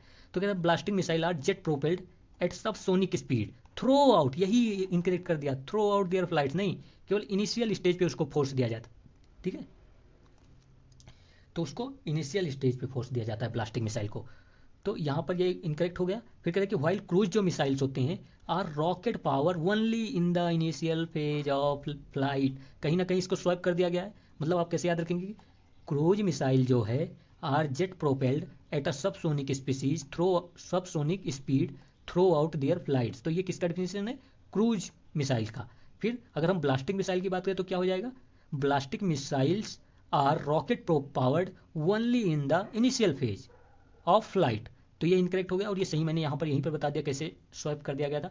फिर देखिए अग्नि 5, मतलब अग्नि 5 का मतलब क्या है कि अग्नि 1 रहा होगा, 2 रहा होगा, 3 रहा होगा, 4 रहा होगा, फिर 5 आया होगा। ठीक है, इसका मतलब क्या है कि हर एक लेवल पर कुछ ना कुछ डेवलपमेंट हुआ होगा, कुछ ना कुछ स्पीड इंक्रीज हुई होगी, कुछ ना कुछ एफिशिएंसी इंक्रीज हुई। इसमें कह रहा है कि अग्नि 5 इज अ मीडियम रेंज, मतलब अग्नि 5 कह रहा है कि 4-5 हमने बना भी लिया, लेकिन अभी वो मीडियम रेंज की है, वो अभी अपनी हाई रेंज पर नहीं पहुंची है। फिर कह रहा है कि सुपरसोनिक जो क्रूज मिसाइल होता है, medium range supersonic cruise missile है। व्हाइल जो ब्रह्मोस है, BrahMos is a solid fuelled intercontinental ballistic missile. आप देखिए यहाँ पर ये जो अग्नि 5 है ये इंटर कॉन्टिनेंटल ब्लास्टिक मिसाइल है, बहुत ही मीडियम रेंज की नहीं, लॉन्ग रेंज की। इंटर कॉन्टिनेंटल मतलब क्या होता है, एक कॉन्टिनेंट से दूसरे कॉन्टिनेंट में घुस जाए तो लॉन्ग रेंज ही होगा ना। अब कोई नॉर्थ अमेरिका से यूरोप मिसाइल नॉर्थ अमेरिका मारे तभी वो इंटर कॉन्टिनेंटल कहा जाएगा। तो इंटर कॉन्टिनेंटल मतलब long range missile, long range कौन है, अग्नि 5 है, एक ब्लास्टिक मिसाइल है, यहीं से आप इतना याद रखेंगे। फिर जो ये ब्रह्मोस है ये सुपर सैनिक मिसाइल है मीडियम रेंज की, ये यहाँ से आप याद रखेंगे, यहाँ पर भी स्वैपिंग टेक्निक यूज की गई। ठीक है, तो यहाँ पर आपका दोनों इनकरेक्ट हो जाएगा। नेक्स्ट पर चलें। अब देखिए ये जो क्वेश्चन था ये भी आपका कहीं ना कहीं पूरा आप देखेंगे कि एप्लीकेशन बेस्ड, और आप कहेंगे अप्रोच पर डिपेंड करता है कि आप कैसे अप्रोच करते थे ये क्वेश्चन।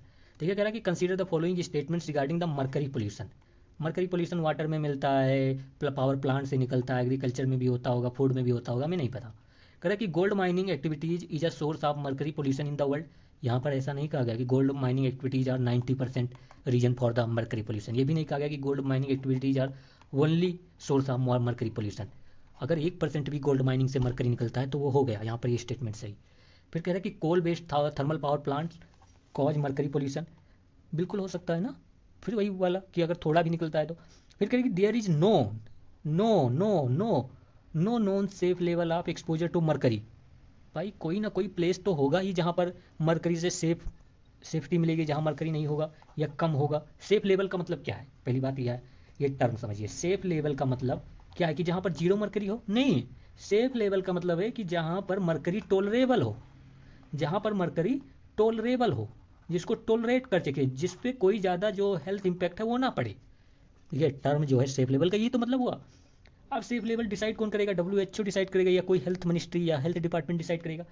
तो वो क्या कहेगा कि हाँ जहाँ मरकरी 1 ग्राम से 5 ग्राम तक मिलती है वो सेफ लेवल है, मतलब वहाँ पर सेफ है, कोई ज़्यादा प्रॉब्लम नहीं है। तो यहाँ पर कहेगा कि कोई सेफ लेवल इस वर्ल्ड में ऐसा है ही नहीं जहाँ पर लोग जिंदा रह सकें कम मरकरी पोल्यूशन में। ऐसा पॉसिबल है नहीं है, तो ओनली टू। अब देखिए इसमें बहुत ज़्यादा वैल्यू एडिशन है, मैं बहुत बहुत करता हूँ शायद इसीलिए इतना टाइम लगता है। देखिए ये एप्लीकेशन बेस्ड क्वेश्चन था, अप्रोच के साथ चले। कह रहा है कि with reference to the green hydrogen. अब देखिए ग्रीन हाइड्रोजन क्यों पूछा होगा, ये 2023 का जो बजट आया था उसमें कहा हम ग्रीन हाइड्रोजन मिशन लेकर आएंगे, ठीक है। कह रहा है कि इट कैन तीनों सही हो गया एप्लीकेशन बेस्ड ट्रिक से। कह रहा है कि it can be use directly as a fuel for the internal combustion, ठीक है, बिल्कुल यूज किया जा सकता है। फिर कह रहे हैं कि it can be blended with the natural gas and used as a fuel for the heat और पावर जनरेशन, किया जा सकता है। कह रहे हैं कि it can be use in the hydrogen fuel cell to run vehicles, बिल्कुल यूज बिल्कुल यूज। देखो तीनों एप्लीकेशन बेस्ड है। Hydrogen fuel is the future, यही तो बोलते हैं कि is a future of fuel. अब जो कोई फ्यूचर है फ्यूल का, वो सब जगह यूज होने की उसकी कैपेसिटी होगी, तभी कहा गया होगा। चाहे कोई इंजन हो, पावर जनरेशन हो, व्हीकल। अब देखिए जब पावर जनरेशन में यहाँ यूज किया जा सकता है, हीट जनरेशन में यूज किया जा सकता है, तो व्हीकल को भी वो भगा देगा। ये दोनों तो वैसे इंटरनल लिंकेड है। अब इंटरनल कंबसन किस में होता है, इंजन में ही होता है भाई। आप जब देखेंगे जो पावर जनरेशन है, हीट जनरेशन, जो आपके घर का इंजन होगा उसमें इंटरनल कंबसन ही होता है, ठीक है, तब एनर्जी निकलती है। 1 2 3 ऑल आर करेक्ट, ठीक है। अब देखिए हाइड्रोजन, थोड़ा जो हाइड्रोजन के बारे में देख लेते हैं क्योंकि ये बहुत इंपॉर्टेंट है। हाइड्रोजन जो प्रोड्यूस किया जाता है बाय द इलेक्ट्रोलाइसिस, इलेक्ट्रोलाइसिस से हाइड्रोजन प्रोड्यूस किया जा सकता है। अगर हम ग्रीन हाइड्रोजन की बात करें तो ग्रीन हाइड्रोजन हम उसी हाइड्रोजन को बोलेंगे जो कि हम इलेक्ट्रोलाइसिस ऑफ वाटर का यूज करके हाइड्रोजन प्रोड्यूस करेंगे, लेकिन इस प्रोसेस में एनर्जी भी लगेगी, और उस एनर्जी, वो एनर्जी कहाँ से आनी चाहिए, रिन्यूएबल एनर्जी सोर्स से। मतलब आप ये सोच सकते हैं कि जहाँ पर जीरो कार्बन इमिशन हो, और तब हम अगर हाइड्रोजन प्रोड्यूस कर लें, उस हाइड्रोजन को हम कहते हैं ग्रीन हाइड्रोजन। मतलब अगर हम रिन्यूएबल एनर्जी का यूज ना करके कोल का यूज करके हाइड्रोजन प्रोड्यूस करेंगे तो क्या वो ग्रीन हाइड्रोजन होगा, नहीं होगा, क्योंकि उसने तो इमिशन कर दिया, कार्बन डाइऑक्साइड छोड़ दिया, तो अब वो हाइड्रोजन कैसे ग्रीन हाइड्रोजन कहा जाएगा ना। तब वो ब्राउन हाइड्रोजन बहुत टर्म ऐसे आते हैं, तो ये याद रखेंगे आप। देखिए ये सब जो बता रहा हूँ ना, ये आप प्रीलिम्स में मिस करेंगे कि भाई कैसे एप्लीकेबल होगा टर्म, कैसे क्या बोलता है ना, वो आप तब समझेंगे। कह रहा है कि नेशनल ग्रीन हाइड्रोजन मिशन 2023 में आया था, समझ सकते हैं कि यूपीएससी ने पूछा था। कह रहा है कि प्रोड्यूस, हमारा टारगेट क्या है नेशनल ग्रीन हाइड्रोजन मिशन में, कि 5 मिलियन टन्स जो है बाई 2030 एवरी ईयर हम प्रोड्यूस करेंगे। फिर एक साइट इनिशिएटिव है, इतना याद रखो, साइट इनिशिएटिव किसके अंडर है, नेशनल ग्रीन हाइड्रोजन मिशन के अंडर, हाइड्रोजन प्रोडक्शन से रिलेटेड। फिर फर्स्ट ग्रीन हाइड्रोजन प्लांट अभी लगा हुआ है अभी 2025 में, कहाँ पर, तो कवई राजस्थान में, ये भी याद रखेंगे, कवई राजस्थान में। इंडिया और यूरोपियन यूनियन ने क्लीन एनर्जी अलायंस साइन किया है, याद रखना। तुम्हें लगता होगा कि मैं वैसे बता रहा हूँ ना, ऐसे पूछ लेगा क्लीन एनर्जी साइन जो अलायंस है वो किस किस कंट्री के बीच है, ठीक है। एक वर्ड में कितने क्वेश्चन अभी देखियो। इंडिया का नेट जीरो जो टारगेट है बाई 2017 का, इतना याद रखोगे। नेक्स्ट पर चलते हैं यार। अब देखिए ये जो क्वेश्चन है, इस क्वेश्चन को आप सीधा मैप से और न्यूज से, यूक्रेन पर वार हुआ, यहाँ पर पूछ लिया कि यूक्रेन से कौन सी कंट्री बॉर्डर शेयर करती हैं। यहाँ पर ओनली 2 कंट्री शेयर करती हैं, हंगरीज हो गया और रोमानिया हो गया, दोनों आपको पता होना चाहिए, बहुत ही सिंपल सी बात है।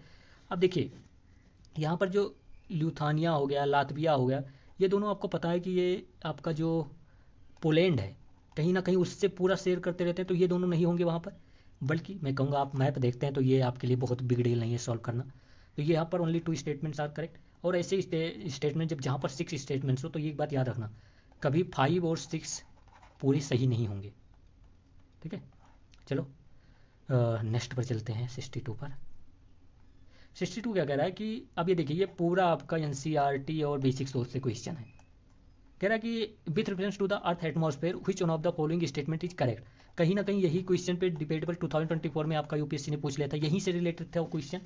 अब देखिए, कह रहा है कि the total amount of insolation received at the equator is रफली about 10 times of what received at the poles. देखिए यहाँ पर नंबर दे दिया गया, और हम पढ़ते क्या है कि नंबरिंग जहाँ पर देगा वहाँ मोस्ट प्रोबेबली रॉन्ग होगा। अब आप ये मुझे बता दीजिए, ये कह रहे हैं कि जो इक्वेटर पर एनर्जी मिलती है उससे 10 टाइम्स कम पोल्स पर मिलती है। अब मैं इसको 10 टाइम्स की अगर 20 कर दूँ, 30 कर दूँ, ये बहुत चांसेस है रॉन्ग करने के, ठीक है। और 11 कर दूँ, 12 कर दूँ, 13 कर दूँ, मैंने वही यहाँ पर लिखा कि ये अप्रोच है आपको साइन मतलब देखने का। क्या मतलब रफली 10 टाइम्स को रफली 9 टाइम्स नहीं कर सकते, रफली 9 टाइम्स को रफली 11 टाइम्स नहीं कर सकते, कर सकते हैं। तो ये इनकरेक्ट होगा यहाँ पर, क्योंकि ऐसा नापने का कोई बेसिक सोर्स थोड़ी ना है आपके पास कि आप नाप सको कि पोल पे कितना मिलता है और वहाँ पर कितना। फिर देखिए, और एक ही ऑप्शन सब में सही करना है, इसका मतलब जो मोस्ट अप्रोप्रिएट होगा वही आंसर आप चूज करेंगे। फिर कह रहे कि जो इंफ्रारेड रेज होते हैं कॉन्स्टिट्यूट रफली 2/3 ऑफ इंसोलेशन। वाह वाह, क्या बात है। मतलब ये कह सकते हैं कि अगर तीन, एक दो तीन, तीन सेक्टर है इंसोलेशन का, तो इंफ्रारेड जो होगा वो 2 सेक्टर, मतलब इतना ज़्यादा तो इंफ्रारेड ही होती है भाई। हमने तो ना सुना, हमने तो पता नहीं कितनी इंसोलेशन के पार्ट सुने, X rays, gamma rays, infrared, visible rays, फिर और भी पता नहीं, और उसमें 2/3 क्या इंफ्रारेड ही होगा, कोई चांस ही नहीं है। फिर करें कि इंफ्रा रेड जो वेव्स होती हैं are largely absorb by water vapour. अब देखिए, आप यहाँ पर ये नहीं कह सकते कि वाटर वेपर इंफ्रारेड को ऑब्जॉर्व नहीं करता। क्यों नहीं कह सकते? क्योंकि वाटर वेपर इन्वायरमेंट में ऑलरेडी, ये क्वेश्चन यूपीएससी का पीवाईक्यू है, मैं दिखाऊंगा। तो ये याद रखेंगे कि इंफ्रारेड्स हो गया, इंसोलेशन हो गया, ये सब कभी भी कहे कि वाटर वेपर ऑब्जॉर्व करता है तो करता है। That is concentrated in the lower atmosphere. तो वाटर वेपर कहाँ पर मिलता है? लोअर एटमॉस्फेयर में, और ये इंफ्रारेड को ऑब्जॉर्व करता है। फिर कहे कि infrared waves are part of visible. भाई कैसे पार्ट? इंफ्रारेड विजिबल लाइट का कैसे पार्ट होगा? तो इसका नाम ही क्यों रखा? विजिबल में ही रख देते। विजिबल लाइट का पार्ट विजिबल होगा कि इंफ्रारेड आ जाएगा उसके बीच में? क्या ही बात करते हैं यार ग्रुप। अब देखिए, जो ये 2/3 वाला मैटर था, ये था कि इंफ्रारेड्स जो यूवी रेज होती है, यूवी रेज और विजिबल लाइट, ये दोनों मिलाकर 2/3 ऑफ इंसोलेशन होती हैं, ठीक है। फिर एक बात याद रखेंगे, ये जो दिया गया है ये एनर्जी के हिसाब से सीक्वेंस है, मतलब सबसे ज़्यादा एनर्जी किस में होती है? गामा में, फिर एक्स रेज में, फिर यूवी और विजिबल। यहाँ पर देखिए दोनों अलग अलग है, तो फोर्थ ऑप्शन यहीं पे इनके। फिर इंफ्रारेड, देखिए इंफ्रारेड है, फिर माइक्रोवेव है, फिर रेडियो वेव्स है। मतलब आप क्या देखेंगे कि यहाँ ऐसे ऐसे ऐसे ऐसे ऐसे ऐसे, मतलब वेव लेंथ तो इधर ज़्यादा होगी, एनर्जी इधर ज़्यादा होगी। याद रखना, तुम्हें लगता होगा ऐसे बता रहा हूँ ना, जब हिट करेगा यूपीएससी तब तुम्हें समझ में आएगा बेटा, तब फिर रोने से नहीं रो पाओगे। फिर ये क्वेश्चन, सेम क्वेश्चन पीवाईक्यू से उठा लिया, पूछ लिया ये क्वेश्चन। कह रहे कि the soil of tropical rain forest is rich in nutrients. PYQ ने 2 से 3 बार कहा कि सॉइल ऑफ जो रेन फॉरेस्ट हैं वो न्यूट्रिएंट में रिच नहीं होती, इसलिए रेन फॉरेस्ट जो है उनको ख़त्म नहीं करना चाहिए, क्योंकि वहाँ पर हम फिर से फॉरेस्टिंग नहीं कर सकते, वहाँ पर पेड़ लगाएंगे नहीं उपजेंगे। ये यूपीएससी का कंसर्न है, इस पर यूपीएससी ने पूछा भी था। तो जैसे ही आपने यहाँ पर, ये क्वेश्चन इतने ईजी होते हैं कि जैसे ही आपने फर्स्ट स्टेटमेंट इनकरेक्ट किया वैसे डी आपका सही, सेकंड सही है कि नहीं आपको पता भी नहीं, ज़रूरत नहीं। अब देखिए यहाँ पर क्या कह रहे हैं कि the high temperature and moisture of tropical rain forest cause dead organic matter in soil to decompose quickly. That is the one of the reason why tropical rain forest soil are not nutrient rich. ठीक है, क्योंकि वहाँ पर जो decomposers होते हैं बहुत ज़्यादा होते हैं, और वो डिकम्पोज कर देते हैं, न्यूट्रिएंट को खाकर ख़त्म कर देते हैं। तो डिकम्पोजर होता है, रेनफॉल के रीजन से भी नहीं रिच होती। क्यों? रेनफॉल होगा तो लीचिंग हो जाएगी न्यूट्रिएंट्स की, ठीक है। बहुत बोलता हूँ। फिर देखिए सॉइल टाइप, ये यूपीएससी अब नेक्स्ट क्वेश्चन पूछेगी कि soil type of the forest climate. तो ऑक्जी सॉइल्स और ultisols, these are the type of soil found there. अब ये क्या, इसमें ये रिच ऑफ आयरन और एल्यूमिनियम से, मतलब रेड कलर्स वाला सिस्टम है, याद रखना। यूपीएससी पूछेगा कि किस में रिच होती हैं tropical rain forest soil. Next पर देखिए, ये कह रहा है कि द टेम्परेचर कॉन्ट्रास्ट बिटवीन। अब ये क्वेश्चन फिर पीवाईक्यू से 2024 में यही फिर से रिपीट हुआ था, बस हमें थोड़ा ध्यान से पढ़ना था इसको। कह रहा कि the temperature contrast between continent and ocean is greater during summer than winter. अब ये यूपीएससी ने यही क्वेश्चन कैसे पूछ लिया कि जो आपकी आइसोथर्म लाइन है, आइसोथर्म जो लाइंस है वो कैसी होती हैं समर में, कैसी होती हैं विंटर में। तो आइसोथर्म लाइन कैसी होगी? वो कहीं ना कहीं टेम्परेचर कॉन्ट्रास्ट को ही दिखाती है। कि विंटर में क्या होता है आपको मैं समझा दूँ अभी यहीं पे, जिससे कि सारे क्वेश्चन हो जाएं। देखिए, अगर मान लीजिए ये लैंड वाला एरिया है और इधर वाटर वाला एरिया है, इधर वाटर वाला ऐसे एरिया हो गया। ठीक है, ये वाटर है और ये लैंड है, ये वाटर है। तो अब देखिए यहाँ पर,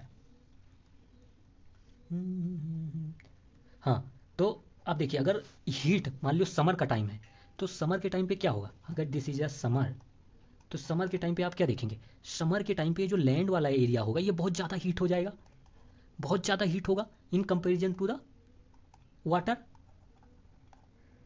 इन कंपेरिजन टू द वाटर जो लैंड वाला एरिया होगा वो ज़्यादा हीट होगा। लेकिन एक मिनट वेट कीजिए, क्योंकि वाटर जो है वो एब्जॉर्व करेगा सनलाइट को, वाटर में जो सनलाइट है बहुत नीचे तक जा सकती है ना, बहुत नीचे तक, बहुत अंदर पानी तक जा सकती है, लेकिन लैंड में ज़्यादा से ज़्यादा 1 सेंटीमीटर तक सनलाइट, 1 सेंटीमीटर क्या उससे भी कम तक घुस पाएगी, लेकिन वाटर में सनलाइट बहुत ही नीचे तक चली जाएगी।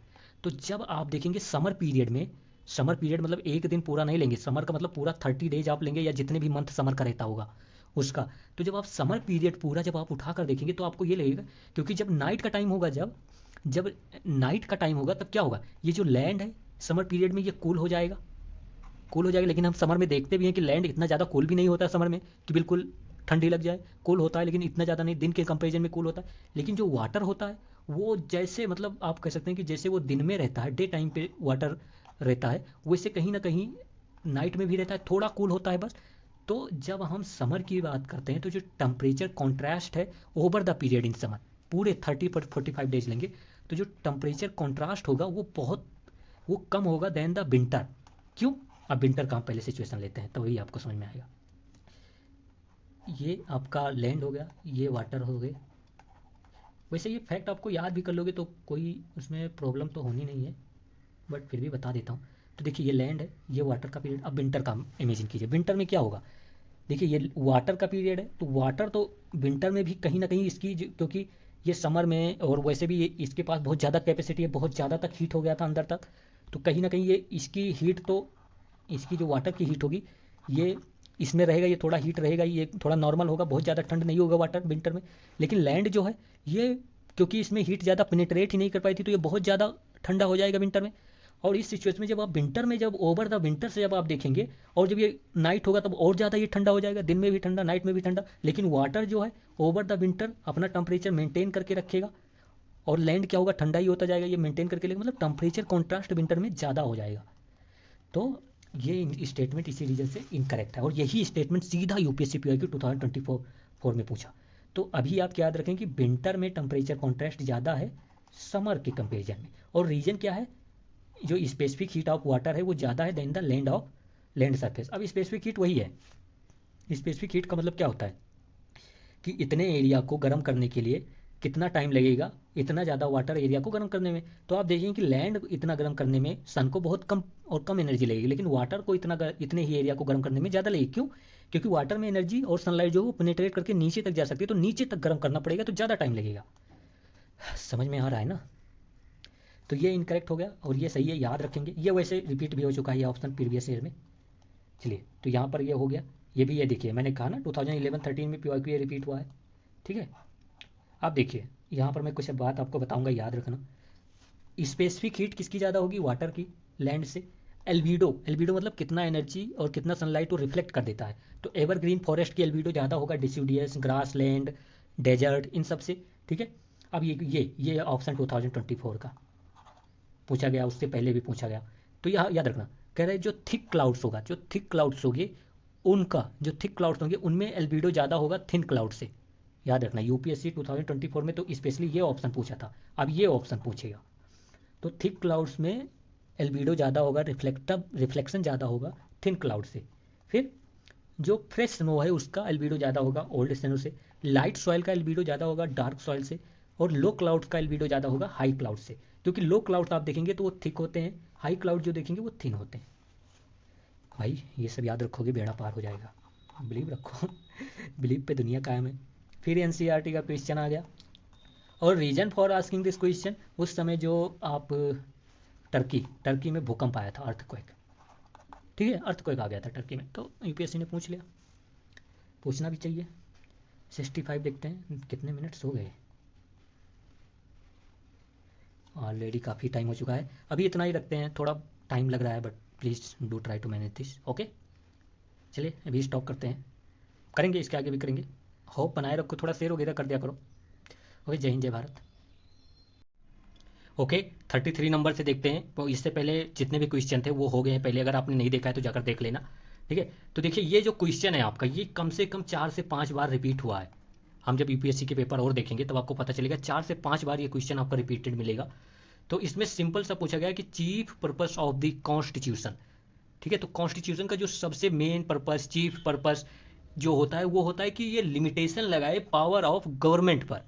This is the chief purpose of the constitution. तो ये याद रखना, चाहे यूपीएससी पूछे कि what does mean the constitutionalism, ठीक है, संविधानवाद का क्या मतलब है, या कॉन्स्टिट्यूशन का मेन पर्पस क्या है, उन सब में आप यही ऑप्शन एग्जाम में देखेंगे, इसी को सर्च करेंगे।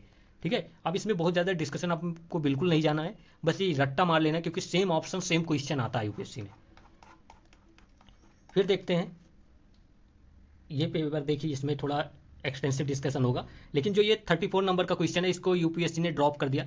ठीक है, इसमें कन्फ्यूजन था इसलिए ड्रॉप कर दिया गया था, तो फिर भी हम देख लेते हैं क्योंकि ये कुछ रीजन के लिए इंपॉर्टेंट है। कह रहा है कि in India which one of the following constitutional amendment was widely believed to be enacted to overcome the judicial interpretation of the fundamental rights।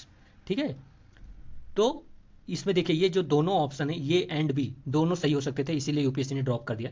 तो इसमें ये जो ऑप्शन है इस पे यूपीएससी ने ऑलरेडी क्वेश्चन बनाया कि जो फर्स्ट कॉन्स्टिट्यूशनल अमेंडमेंट एक्ट जो हुआ था वो किस प्राइम मिनिस्टर के टाइम पे हुआ था, तो याद रखेंगे पीटी नेहरू के टाइम पे। और यही कॉन्स्टिट्यूशनल अमेंडमेंट एक्ट है जिसने 9th शेड्यूल ऐड किया था कॉन्स्टिट्यूशन में, जिसके अकॉर्डिंग जुडिशियल रिव्यू नहीं हो सकता जो भी एक्ट और कॉन्स्टिट्यूशनल अमेंडमेंट प्लेस्ड कर दिए गए हैं इस शेड्यूल के अंदर। ठीक है, तो ये इस पे भी 9th शेड्यूल पे भी क्वेश्चन आया है, तो ये भी याद रखेंगे। फिर जो यहाँ पर देखिए जो 44th कॉन्स्टिट्यूशनल अमेंडमेंट एक्ट है इस पे भी क्वेश्चन आया, तो राइट टू प्रॉपर्टी जो आपका फंडामेंटल राइट था उसको अब क्या बना दिया गया इस एक्ट के द्वारा, वो आपका फंडामेंटल राइट से अब्रीज करके खत्म करके बना दिया गया कॉन्स्टिट्यूशनल और legal right under the article 300 ये। तो ये किस एक्ट के कॉन्स्टिट्यूशनल अमेंडमेंट एक्ट के थ्रू हुआ था, तो ये 44 याद रखेंगे। ठीक है, अगर मैं बात करूं 44 कॉन्स्टिट्यूशनल अमेंडमेंट एक्ट के तहत और क्या हुआ था, तो इस एक्ट के तहत आप ये भी देखेंगे कि जो इमरजेंसी पावर है आर्टिकल 352 उसके अंडर कहा गया कि अब जो इमरजेंसी लगाएंगे प्रेसिडेंट साहब वो रिटर्न जब दिया जाएगा कैबिनेट के द्वारा तभी लगाया जा सकता है प्रेसिडेंट से, ओरली कहकर कोई भी इमरजेंसी इंपोज नहीं की जा सकती। मतलब पूरा रिटर्न एडवाइस चाहिए इमरजेंसी इंपोज करने के लिए from the cabinet. It is not just कि केवल प्राइम मिनिस्टर बोल दे प्रेसिडेंट से कि इमरजेंसी लगा दो। तो ये किस एक्ट के थ्रू इंप्लीमेंट किया गया, तो 44। ठीक है, तो ये याद रखेंगे। बाकी देखिए ये 86th अमेंडमेंट एक्ट जो था 2002 में आया, इसके अंडर जो आपका राइट टू एजुकेशन है उसको फंडामेंटल राइट बना दिया गया आर्टिकल 21 ये। ठीक है, फिर डीपीएसपी भी इसके थ्रू अमेंड हुआ, उसमें भी एजुकेशन की बात की गई, और जो फंडामेंटल ड्यूटीज है उसमें 11th नंबर ड्यूटीज ऐड की गई, और उसमें भी आपके एजुकेशन, चाइल्ड के एजुकेशन की बात किया जा रहा है। ठीक है, तो ये याद रखेंगे। फिर देखिए डीपीएसपी जो था वो 42nd कॉन्स्टिट्यूशनल अमेंडमेंट एक्ट से जो था, जिसको हम कहते हैं कि मिनी कॉन्स्टिट्यूशन पूरा क्रिएट कर दिया गया था, और इसी कॉन्स्टिट्यूशनल अमेंडमेंट एक्ट से जो कुछ डीपीएसपी ऐड हुए थे उनको याद रखना। तो 42nd कॉन्स्टिट्यूशनल अमेंडमेंट एक्ट 1976 में हुआ, इसके थ्रू ही आपका फंडामेंटल ड्यूटीज पूरा ऐड होंगी। कुछ डीपीएसपी भी ऐड होती है, जैसे 39 ये जो कि बात करता है फ्री लीगल एड की बात करता है, जो इकोनॉमिकली वीकर सेक्शन है। ठीक है, और तो ये याद रखना कि आर्टिकल 39 ये।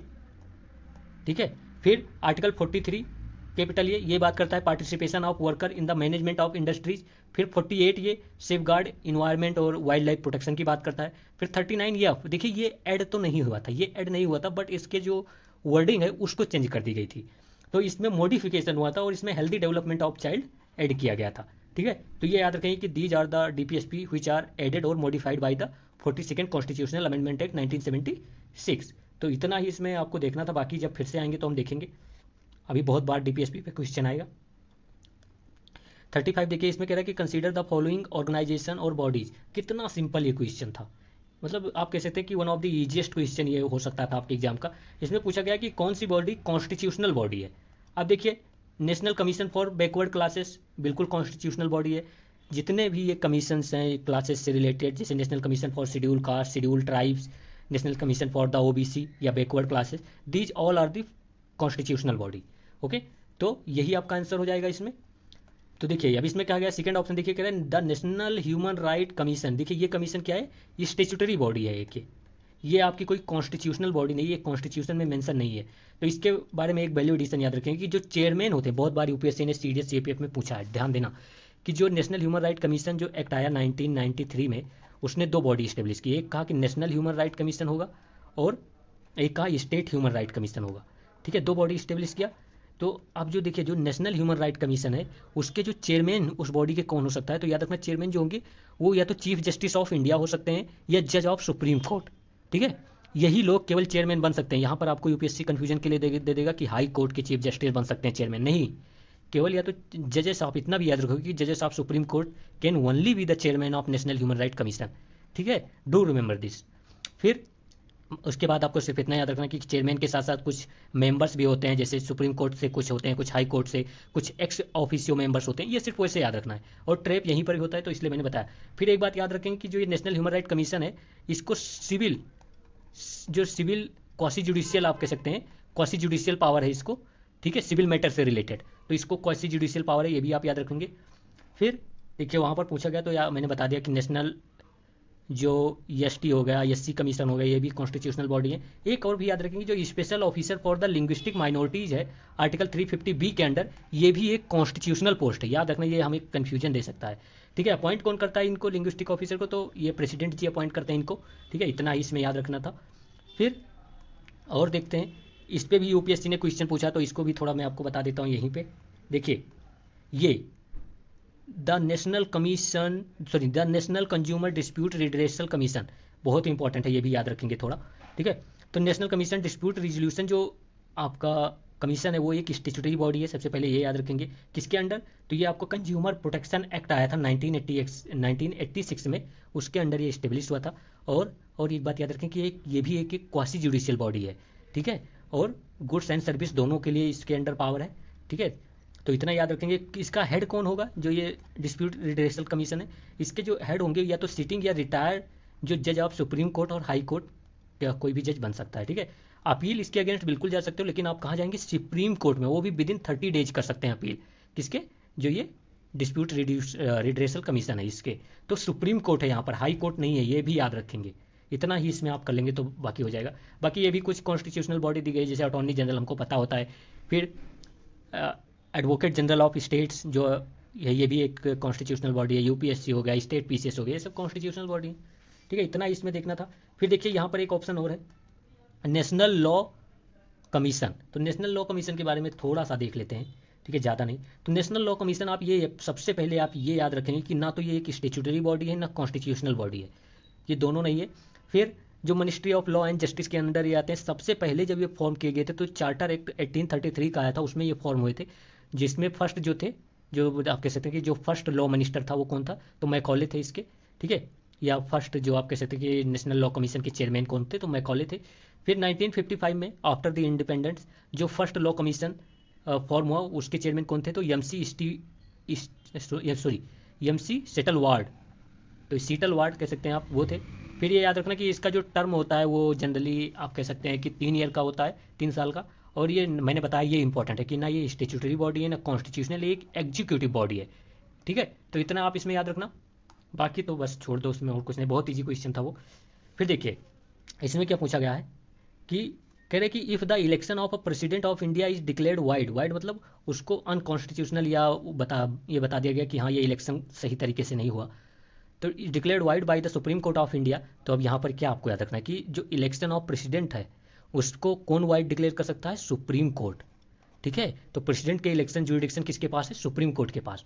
Supreme court of India, all act done by him और her in the performance of duties of his her office of president before the date of decision become invalid. ये सीधा आपका लक्ष्मीकांत से लिया गया है, और यहाँ पर क्या होना चाहिए, नॉट बिकम इनवैलिड, तो ये इनवैलिड नहीं होगा। ठीक है, तो ये इनकरेक्ट हो गया।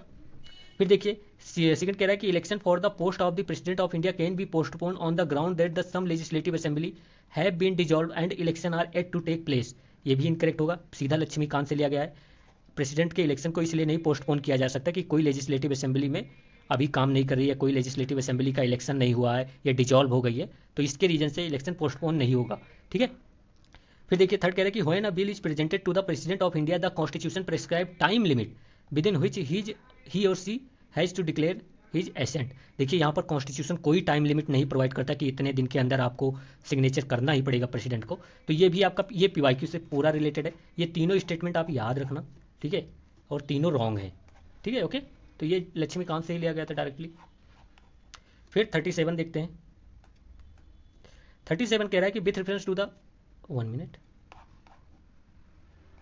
हाँ 37 देखिए क्या कह रहा है कि with reference to the finance bill. देखिए फाइनेंस बिल हो गया, मनी बिल हो गया, ये सब यूपीएससी के बहुत हॉट टॉपिक है, जितना मन हो उतना पढ़ लो। कह रहा है कि finance bill and money bill in Indian parliament consider the following statements. देखिए फाइनेंस बिल जो होता है वो बहुत ब्रॉड टर्म है, उसकी जैसे फाइनेंस बिल आप ऐसा समझिए कि money bill comes under the finance bill, ठीक है। तो money bill is a part of finance bill. तो आप ऐसा इसमें क्या कह सकते हैं कि जितने भी मनी बिल हैं वो तो फाइनेंस बिल होंगे, but all finance bill are not a money bill, ठीक है। कह रहे कि when the Lok Sabha transmit finance bill to the Rajya Sabha it can amend और रिजेक्ट द बिल। सीधा पीवाईक्यू से लिया गया है कि राज्यसभा के पास मनी बिल के सिचुएशन में बहुत कम पावर होती है। Rajya Sabha have no power to reject और amend the bill, it has only power to discuss the bill and recommend for the amendment of the bill, not to amend. केवल recommendation दे सकता है राज्यसभा, तो ये इनकरेक्ट हो जाएगा। फिर कह रहे कि when the Lok Sabha transmit money bill to the Rajya Sabha it can amend और reject the bill, sorry it can not amend और reject the bill, it can only make recommendation. बिल्कुल सही बात है, अमेंड और रिजेक्ट नहीं कर सकते, केवल राज्यसभा रिकमेंडेशन दे सकता है कि भाई ये कर लो अगर मन हो तो। फिर कह रहे कि in the case of disagreement between the Rajya Sabha and Lok Sabha, in the case of disagreement between the Lok Sabha and the Rajya Sabha there is no joint sitting for money bill. Money bill के लिए कोई जॉइंट सेटिंग नहीं होता। ये हम बहुत बार पीवाईक्यू में भी आया और ये हमें पता भी है कि मनी बिल के लिए और कॉन्स्टिट्यूशनल अमेंडमेंट बिल के लिए कोई जॉइंट सिटिंग नहीं है, कॉन्स्टिट्यूशन में प्रोविजन ही नहीं है। But a joint sitting become necessary for the finance bill. अब देखिए इसमें बहुत सारे कोचिंग वालों को बहुत ज़्यादा इशू था और ये थोड़ा डिबेटेबल भी था, बट यूपीएससी ने दोनों ये ऑप्शन सही माना कि देखिए जब मनी बिल है तो जॉइंट सिटिंग तो नहीं पॉसिबल है, लेकिन अगर फाइनेंस बिल है और उसमें डिसएग्रीमेंट हो गया लोकसभा राज्यसभा के बीच तो जॉइंट सेटिंग बिल्कुल पॉसिबल है और जॉइंट सेटिंग नेसेसरी होगा। अब देखिए यहाँ पर आप दो चीज़ें समझिए, फाइनेंस बिल जो 1 है एंड फाइनेंस बिल 2, कॉन्स्टिट्यूशन क्या बोलता है जनरली कि जो फाइनेंस बिल 1 जो है आपका देयर प्रोसीजर जो होगा वो same to the money bill. तो इस सेंस में देखा जाए तो फाइनेंस बिल में बिल्कुल जॉइंट सेटिंग नहीं होनी चाहिए, ठीक है। लेकिन जो कहते हैं कि जो फाइनेंस बिल 2 है, मैं बहुत अच्छा बता रहा हूँ याद रखना, जो फाइनेंस बिल आपका 2 है it is just like a ordinary bill.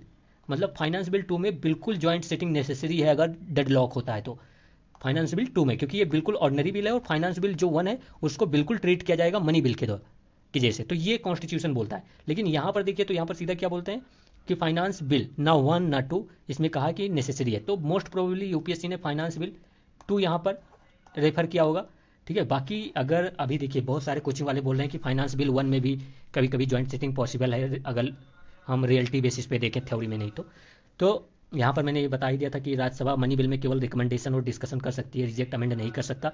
अगर फाइनेंस बिल 1 की बात करें तो आर्टिकल 117 या 1171 के अंडर आता है, ठीक है। ओनली देखिए जो फाइनेंस बिल 1 है मैंने बताया ये पूरा मनी बिल की तरह ट्रीट किया जाएगा, तो ओनली लोकसभा में इंट्रोड्यूस होगा जैसे मनी बिल में है, केवल मिनिस्टर इंट्रोड्यूस कर सकते हैं, ठीक है। प्रेसिडेंट की प्रायर रिकमेंडेशन भी चाहिए। तो ये सब मनी बिल के प्रोविजन है, सारे फाइनेंस बिल 1 में अप्लाई होंगे। फिर देखिए जो फाइनेंस बिल 2 है ये सारे ऑर्डिनरी बिल के प्रोविजन है। जॉइंट सेटिंग अलाउड है फाइनेंस बिल 2 में, आर्टिकल 1173 के अंडर ये पाया जाता है। बोथ लोकसभा एंड राज्यसभा में इसको इंट्रोड्यूस किया जा सकता है और कोई भी चाहे कोई मिनिस्टर्स हो या प्राइवेट मेंबर्स हो वो भी इंट्रोड्यूस कर सकता है। और प्रेसिडेंट का जो प्रायर रिकमेंडेशन है वो रिक्वायर नहीं है, सीधा ऑर्डिनरी बिल का यहाँ पर सारा प्रोविजन आपको दिख रहा होगा, ठीक है। तो ये आप याद रखेंगे आगे के एग्जाम के लिए। तो बी यहाँ पर वो बोथ द स्टेटमेंट मतलब 2 स्टेटमेंट सही है वहाँ पर। अब देखिए ये क्वेश्चन देखते हैं, कह रहा है कि वंस द सेंट्रल गवर्नमेंट जो है notify an area as a community reserve. देखिए ये हमारे शंकर आईएएस हो गया, पीएमएफ हो गया, उन सब में या न्यूज में भी मेंशन रहता है, बट फिर भी देखते हैं। कह रहा है कि people of such area are allowed traditional agriculture practices. देखिए ये ऑप्शन बहुत ही कंफ्यूजिंग था एग्जाम में, रियल एग्जाम में जब देना था, बट अगर जब इसको सर्च किया जाता है तो ये इनकरेक्ट है। No traditional agriculture practices are allowed in the community reserve, ठीक है। अब फिर देखिए कह रहे कि people of such area are allowed to collect non timber forest produce, ये सही है याद रखना। फिर हंटिंग इज नॉट, देखिए हंटिंग तो बिल्कुल नहीं अलाउड किया जाएगा अगर वो कोई चाहे वो कम्युनिटी रिजर्व हो, नेशनल पार्क हो, वाइल्ड लाइफ सेंचुरी हो, हंटिंग अलाउ करना तो नॉट पॉसिबल, ठीक है। तो ये सही है। फिर कह रहे कि द चीफ जो चीफ वाइल्ड लाइफ वार्डन होता है स्टेट के, वो become the governing authority of such forest. तो ये इनकरेक्ट है, क्योंकि जो कम्युनिटी रिजर्व का जो गवर्निंग अथॉरिटी होती है वो मैनेजमेंट कमेटी होती है। ठीक है, मैनेजमेंट कमेटी एक फॉर्म की जाती है और वो कम्युनिटी रिजर्व का गवर्न करती है, रेगुलेट करती है वहाँ पर रिसोर्सेज का। तो ये आपका इनकरेक्ट है, ये भी इनकरेक्ट है, तो ओनली 2 आर करेक्ट। ठीक है, अब देखिए यहाँ पर देखते हैं। अब देखिए जो ये कम्युनिटी रिजर्व हो गया, रिजर्व फॉरेस्ट हो गया, ये सब क्या होते हैं? ये सब जनरली बफर जोन होते हैं आपके। ये जनरली आपके बफर जोन होंगे किसके अराउंड? आपके national park, wild life sanctuaries, ठीक है, प्रोटेक्टेड एरिया के अंडर। और ये जो कम्युनिटी रिजर्व का कॉन्सेप्ट है ये आपको वाइल्ड लाइफ प्रोटेक्शन एक्ट 1972 में दिया गया है, और ये अमेंडमेंट के थ्रू आया था, मतलब ओरिजिनल एक्ट में नहीं था। फिर कम्युनिटी रिजर्व की बात करें तो ये प्राइवेट लैंड हो या कम्युनिटी ऑन लैंड हो, दोनों पर ये इस्टेब्लिश हो सकता है। फिर इसी के अंडर जो आपका आप कह सकते हैं कि वाइल्ड लाइफ प्रोटेक्शन एक्ट 1972, वहाँ पर एक और रिजर्व की बात की जाती है, कंजर्वेशन रिजर्व। फिर ये किस पे? ये आपका स्पेशली गवर्नमेंट लैंड पर होता है। तो गवर्नमेंट लैंड पर ये आप कह सकते हैं कि कंजर्वेशन रिजर्व इस्टेब्लिश किया जाता है। ठीक है, फिर इसको कौन मैनेज करता है? तो कंजर्वेशन रिजर्व मैनेजमेंट कमेटी। तो फिर ये याद रखना, इस बार कम्युनिटी रिजर्व पर पूछा है, अगली बार कंजर्वेशन रिजर्व पर पूछ लेंगे वो। ठीक है, फिर जो ये फॉरेस्ट आप कह सकते हैं कि 1927 का जो फॉरेस्ट राइट एक्ट था, ठीक है, वो क्या, वो 3 प्रकार के फॉरेस्ट का बात करता है, reserve forest, protected forest, village forest. तो सिर्फ इतना याद रखना कि ये किस एक्ट के अंडर मेंशन है, तो 1927 एक्ट के अंदर। ठीक है, जो फॉरेस्ट एक्ट है उसके अंडर मेंशन, इतना ही याद रखना, क्योंकि मुझे लगता है कि ये नाम देकर ये पूछ लेंगे यूपीएससी वाले, तो उतना याद रखना। ओके, नेक्स्ट पर चलते हैं। ओके, 39 देखते हैं अब। ये कह रहा है with reference to the schedule areas in India consider the following statement.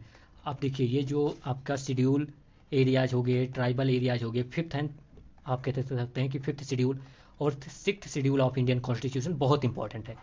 ठीक है, तो इन सबको आप बहुत अच्छे से पढ़ लेना।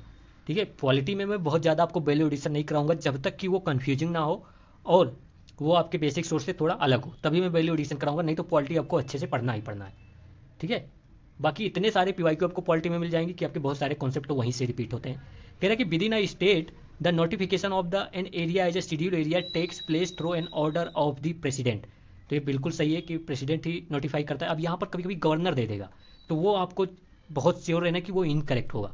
ठीक है, फिर कह रहे कि the largest administrative unit forming the schedule area is the district and the lowest is the cluster of village in the block level.